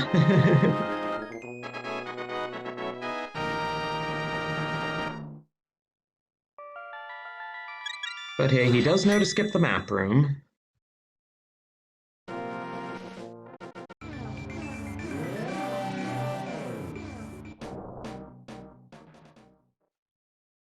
Meanwhile, in the time it took us to discuss WeightyWords' routing, Andy is already almost at Moldorm 2.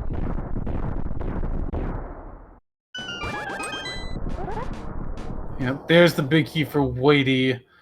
So Andy and Weighty are going to be first 2 up, at least from what we can see, unless Shareen is already on his way up too. We'll know from how Dracarys routes this. He is going left first.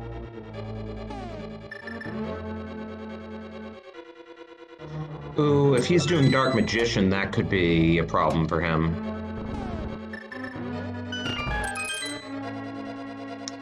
Oh, and Andy, what do you know, is hovering. Can't be bothered with Moldorm. So we're going to have a Tempered Silverless fight coming up here for Andy. He does have 1.5 hearts, though, so he does need to watch his health. Ideally, he just gets through Aga 2, then he takes an intentional hit from Ganon, gets a death, and just refills his health that way. Unless he feels like the other team is really close, then he might just try to push through with that 1.5 hearts. Yeah, the key thing is not getting hit by an errant shot from one of the Aga clones. Like that. Those blue balls can really mess you up on this fight. But he's got it. And Dracarys, unfortunately, well, we're going to find out what's in Compass Room. But other than that, Dracarys is opening more chests than he would have had to if he had just gone left.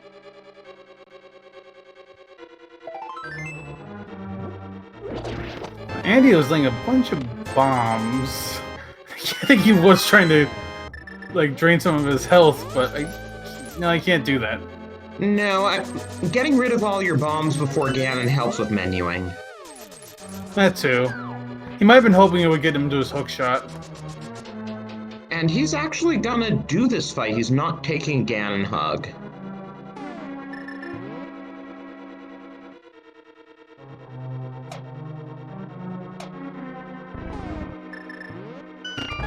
Okay. Yeah, red goo before the fire bats start flying is a good call. And so, yeah, 3 on phase 3 already. He's got half magic and fire sources for the final phase. He'll be fine there. Weighty's not too far behind him. Dracarys still looking for the big key. He'll get it in the next room. So the arrows were somewhere in GT, maybe behind Ice Armos like last match. It's a pretty safe bet at this point. Unless they're upstairs somewhere. I wonder if Andy told Weighty, hey, silvers are in GT. He's gonna check a couple chests now. we never did see Rando Room this time around because of where the big key was.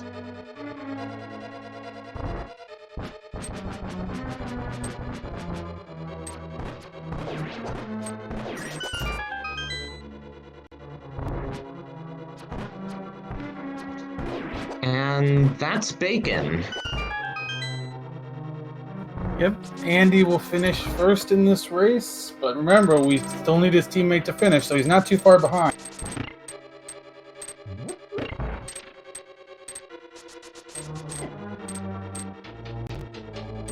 But yeah, with how close the runners are, we'll wait for the 3 we see moving to all finish, then we'll see what Shareen's up to, then we'll get them all in here for an interview.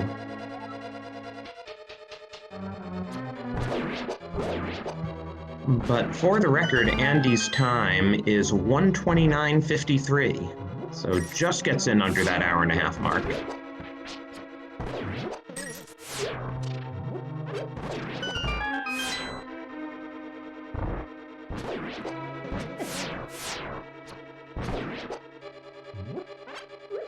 So Weighty on Aga 2 as Dracarys is making his climb.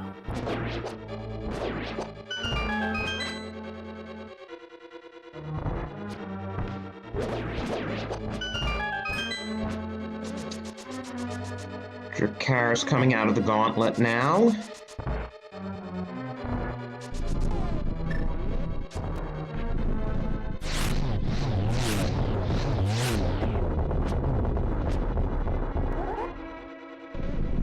Who doesn't quite get the 1 cycle on Landmo.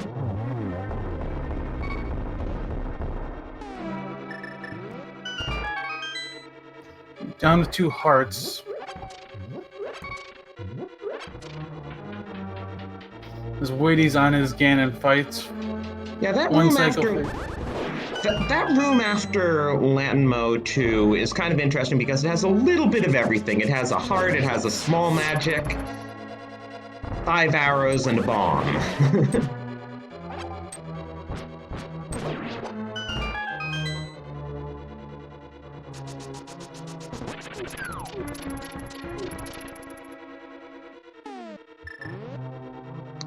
But it's a good thing that Dracarys picked up that powder, because once he gets past this floor, he will be able to powder an anti-fairy and restore most of the rest of his health. WeightyWords, meanwhile, is on phase 4. Ooh, also down to 1 heart now.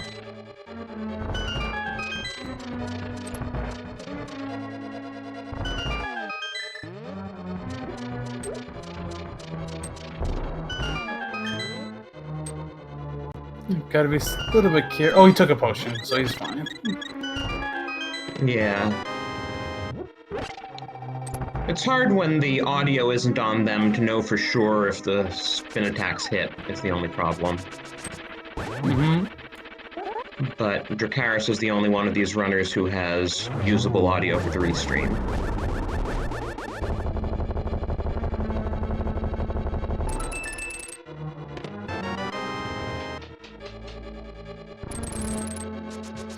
And that is Ganon down for WeightyWords.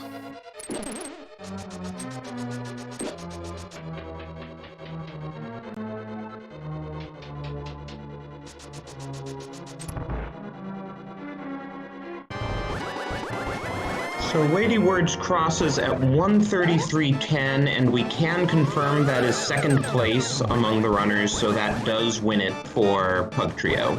And they have clinched the Lake Hylia Division title. Yes, Andy finished first, Weighty second. That is a win for Pug Trio, and so they'll take first. Clown Parade will be second in the division. We will give you the other 2 finishes once Dracarys is finished.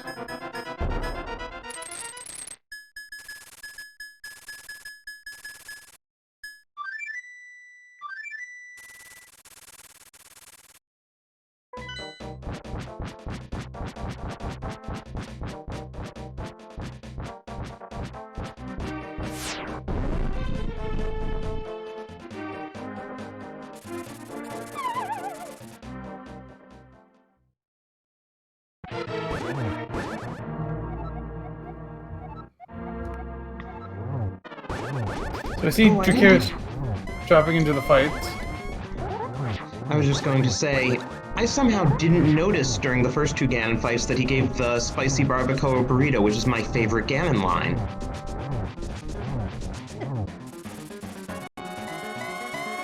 We will get to our interview in here just a minute. We are going to let Dracarys finish up his Ganon fight. Already on phase 3.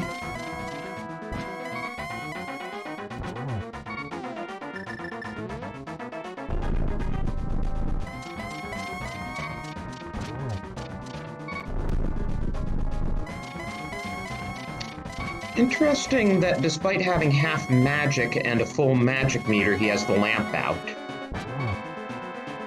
It can be easier to hit the torch glitch with the lamp for some runners. I mean, it's a very tight window for the fire rod. Well, he got it easily with the lamp, that's for sure. Oh, and now he's using the rod, I see. Yeah, light it with the lamp to get the glitch, and then use the rod the rest of the way.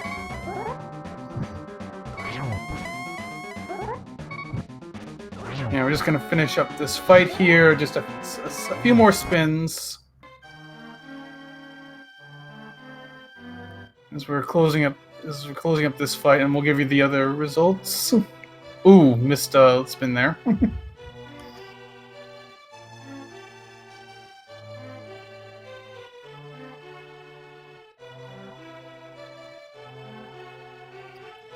And just a few more to finish up.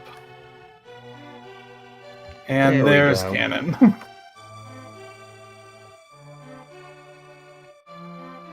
See? Yeah, get your GGs in chat for Dracarys. As we can confirm his time.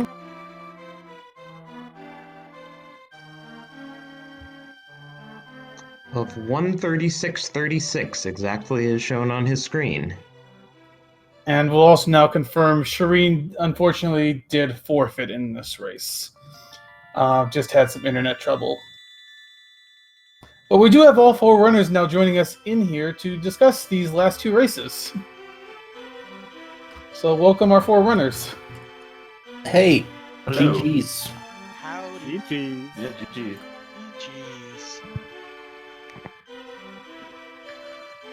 So, I don't know which one of you even wants to go first. You split the 2 races, so you all had really good races in there.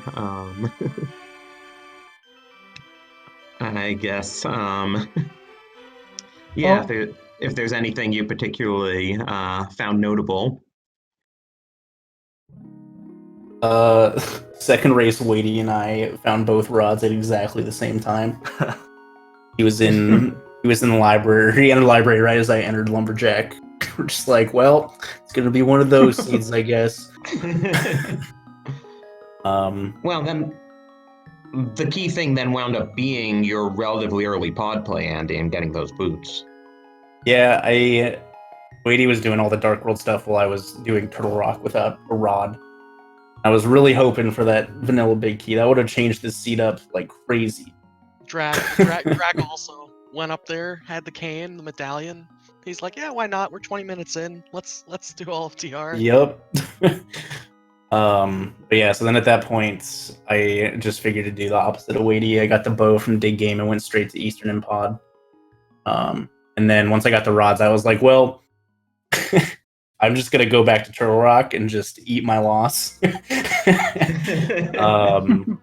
it ended up having the flute, which crazily led to Hookshot and Quake back to back. But yeah. Which reminds me, that flute location in...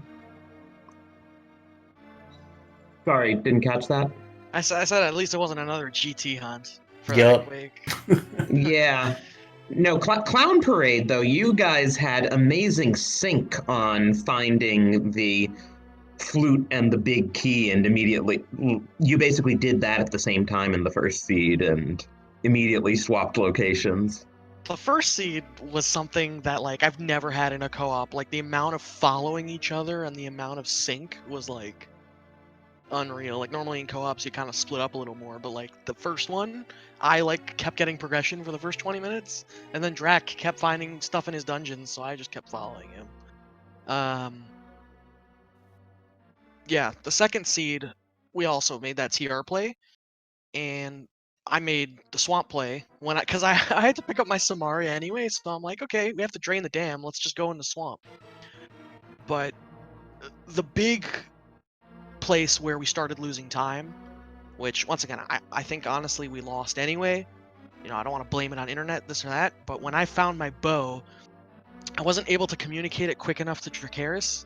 So what ended up happening is he went over to Catfish before I told it to him.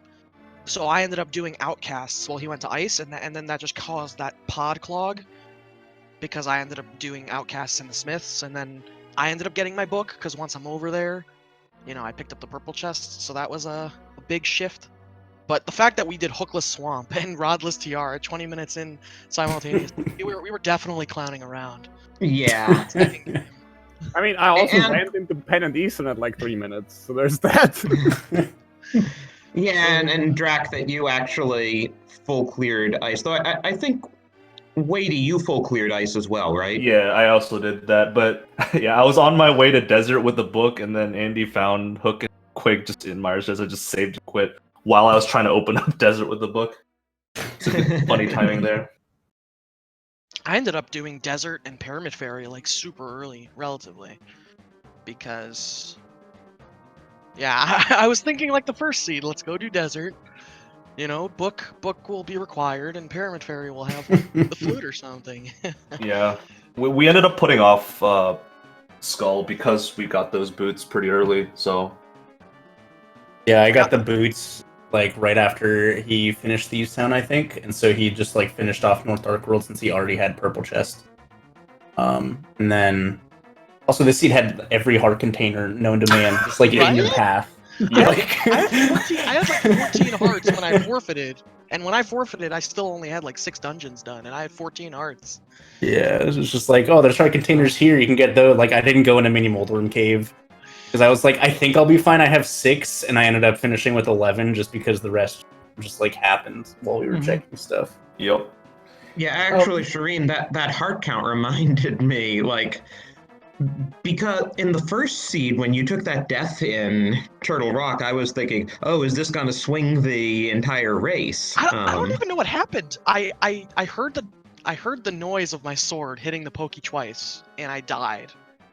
I don't know what happened, how I died to that pokey. I set up the spin. I think I was facing away. I don't know how it killed me. I really don't. But you know what? I would have ended up taking the safety door because I was at 1 heart, and dying and spawning me with 6 hearts, I didn't take the safety door. So yeah, I still lost time, but you know, whatever. I mean, we hit a really good route in the first seed. We both single dipped the mountain. You know, it's just a matter of full clearing efficiently, right? We full cleared the first seed minus Spiral Cave, basically. Really efficiently because we just followed logic and it worked out. And the second seed, it didn't quite work out. So that's rando. I mean, I felt pretty good about both games. The first game, I almost fell out of my chair when I was in like a 2-minute fight with Cold Stare, like with Fighter Sword, just doing spins.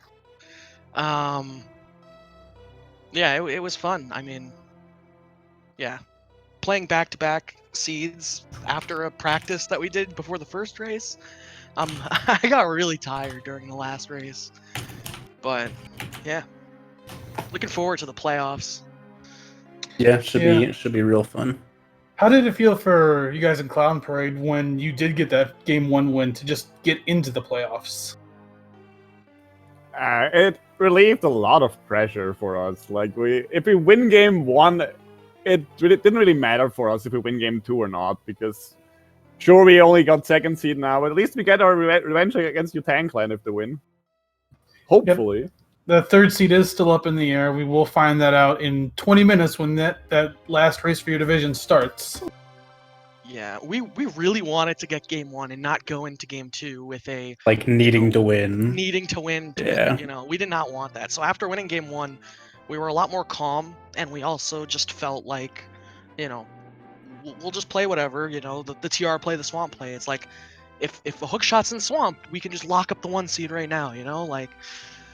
At the end of the day, we were focused on getting into the playoffs. You know, we were like 2-2 early on, and we didn't we did not want to miss the playoffs the way this season went, because we started with an early 0-2 against Yutang, and we were just kind of climbing back since then.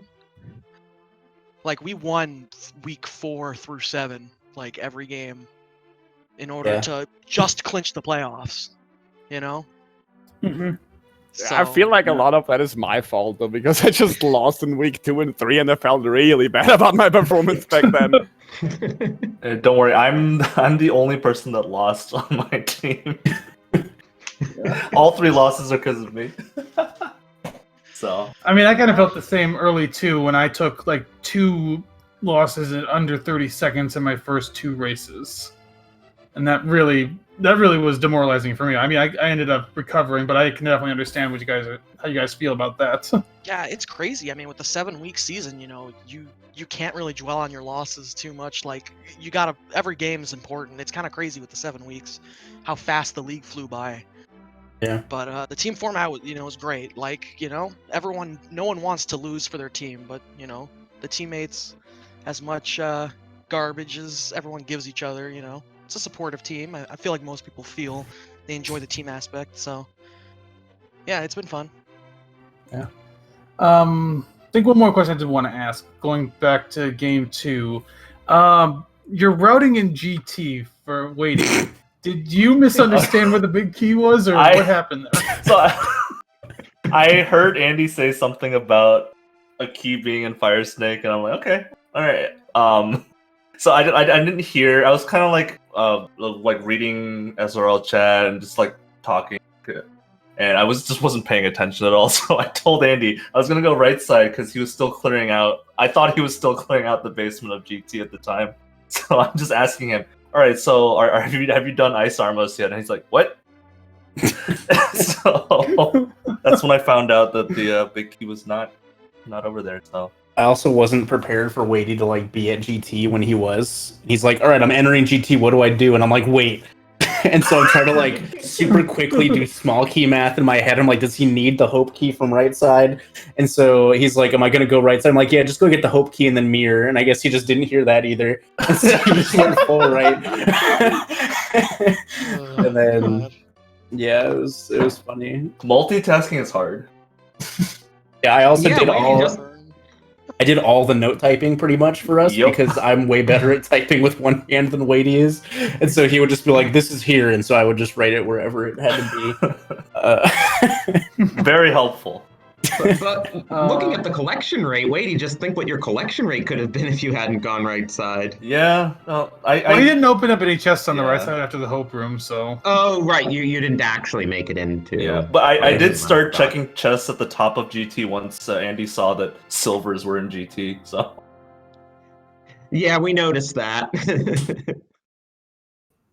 Wonder why Weighty just suddenly started opening chests as Andy got the message of, did you find the arrows in my tower? Yeah. Oh, stupid silvers. Yeah. Trying to think back to game 1, any questions we had. Looked like at least on Clown Parade side in game 1, you had a pretty high collection rate for that, but you did have a 3-minute bad seed. Yeah, okay. Weighty took 2 deaths in Thieves Town, and then the Red Berry and Ice Palace blocked my sword beam 2 different times for Icebreaker, and so I needed to like figure out if I needed to mirror or not. So I walked into like the room to the right of the big chest, and the pegs were up, and I'm like, oh god, I don't have a big key. I need another small key. What do I do? And then thankfully there's a small key and iced tea, and big key was just at the top of Freezor room. But that was pretty rough. Yeah, like both of those time losses that were super unnecessary just led to getting to GT slower. Okay, and the fact that we both ended up double dipping the mountain because we both sequence broke up there. Yeah. Sequence break was available super early, but like we just kept finding things. Like Drac went to Saw's closet like a few minutes in once he got the bomb pack or the $50 in Link's house, I think it was, and so he got the glove and the pearl, and I had the hammer from CAC, and it was like, okay, I went straight to Dark World, and I go, Drac, come to Hype Cave, and then I'm like, okay, let's do Dam and South Shore, and I'm like, okay, Drac, you gotta come to Mini Moldorm Cave, and then Ice Rod Cave had the hook shot, I'm like, okay, you gotta come here, and then I think I water walked, and I got Bombos and a blue mail, and I'm like, okay, come to Waterfall, and then Drac started doing dungeons, and it was like, we have Kane on Left Side Swamp, and we have 2 medallions in ice, and we have Lamp at Pyramid Fairy, and we just kept following each other because everything was in dungeons. And then it got to the point where we're just like, if we do Desert now and Fire Rod is up on the mountain, we can go into GT afterwards looking for the flute. And that was kind of what sealed it, I guess, because, you know, doing Desert via the book is never fun. But we did get to pull off that single dip of the mountain. Yeah, that also could have just as easily totally burned you guys, and there'd have been like 100%. a flute, like flute, fire rod, quake on Death Mountain or something like that. Yeah, and so at some point I went up there while Weighty was doing. I think it was like right when we got Dark World access. Weighty did Dark World, and I just went up to Death Mountain. And then we ended up like just completely doing not the same dungeon, so it was like a completely different experience to you guys. Like the first 4 dungeons I did were different than the first 4 dungeons he did. And then at the end was like the catching up, doing other dungeons and getting the items that the other person had. It was really weird. Once we had Kane from Swamp and 2 medallions from Ice, we kind of felt confident enough that even if there was an early mountain play, you'd kind of have to dip your dungeons to kind of find stuff. So that's when we're like, okay, let's push off the mountain because we've already pushed it off this far. Like we kind of have to keep going at this point, you know. And doing Swamp first, like there's no reason not to full clear Ice when you have the Kane. So you got those medallions, and then, you know, Drac did Pyramid with Pyramid Fairy together, and then over to Pod. No reason why not to do that. So I think just kept on making sense. Weighty after Swamp went up to Death Mountain because Fire Rod and another sword was there. Like both of those things, you know, helped out with Ice Palace. So he felt like it would have been dumb to not get that first, I guess. Yeah, I was in the Cold Stare fight for probably 90 seconds. So it makes sense. I went in there with Fighter Sword, and I probably shouldn't have, but, you know, it locked the only fire source pre the mountain, so I guess it was fine. I think we have to start wrapping up because we have another game coming in about 10 minutes here. So any final thoughts as you guys go into the playoffs? Not really. GG's. See you in the playoffs. Yeah. Basically. We've said it all. Thanks to everyone for calming and tracking. I know JP, you did a double duty, huh? Yeah. My throat's a little sore at this point. But yeah, thanks everyone for the crew and the restream. Yeah, and thanks to the runners. I'm looking forward to seeing all of you race in the playoffs. And chat, please do remember to give them a follow. You know, you'll be seeing plenty more of them as we get into the playoffs here. And JP, it was great working with you. It had been a while. Yeah, good working with you too. Thanks also to our trackers. I think that was Ikir and Sokol. But yeah, as I was mentioning, we have one more race to finish up the regular season coming up in about 10 minutes. It is determined the last playoff spots. It is going to be between Yu-Tang Clan and Third Strongest Mole. Yu-Tang Clan wins, they are in the playoffs. If Third Strongest Mole wins, the Immortals are in the playoffs. And we will be having the Fear Agent himself, Grandmaster of the League, in the comm booth here shortly with Nihon Tiger joining him. So, should be a good team calling the match as well. Oh, yeah, that would be a very good team. Get us hype up for the playoffs. So make sure to just stay tuned, take a little break, get yourself a drink, and settle in for what should be a great finale to the regular season.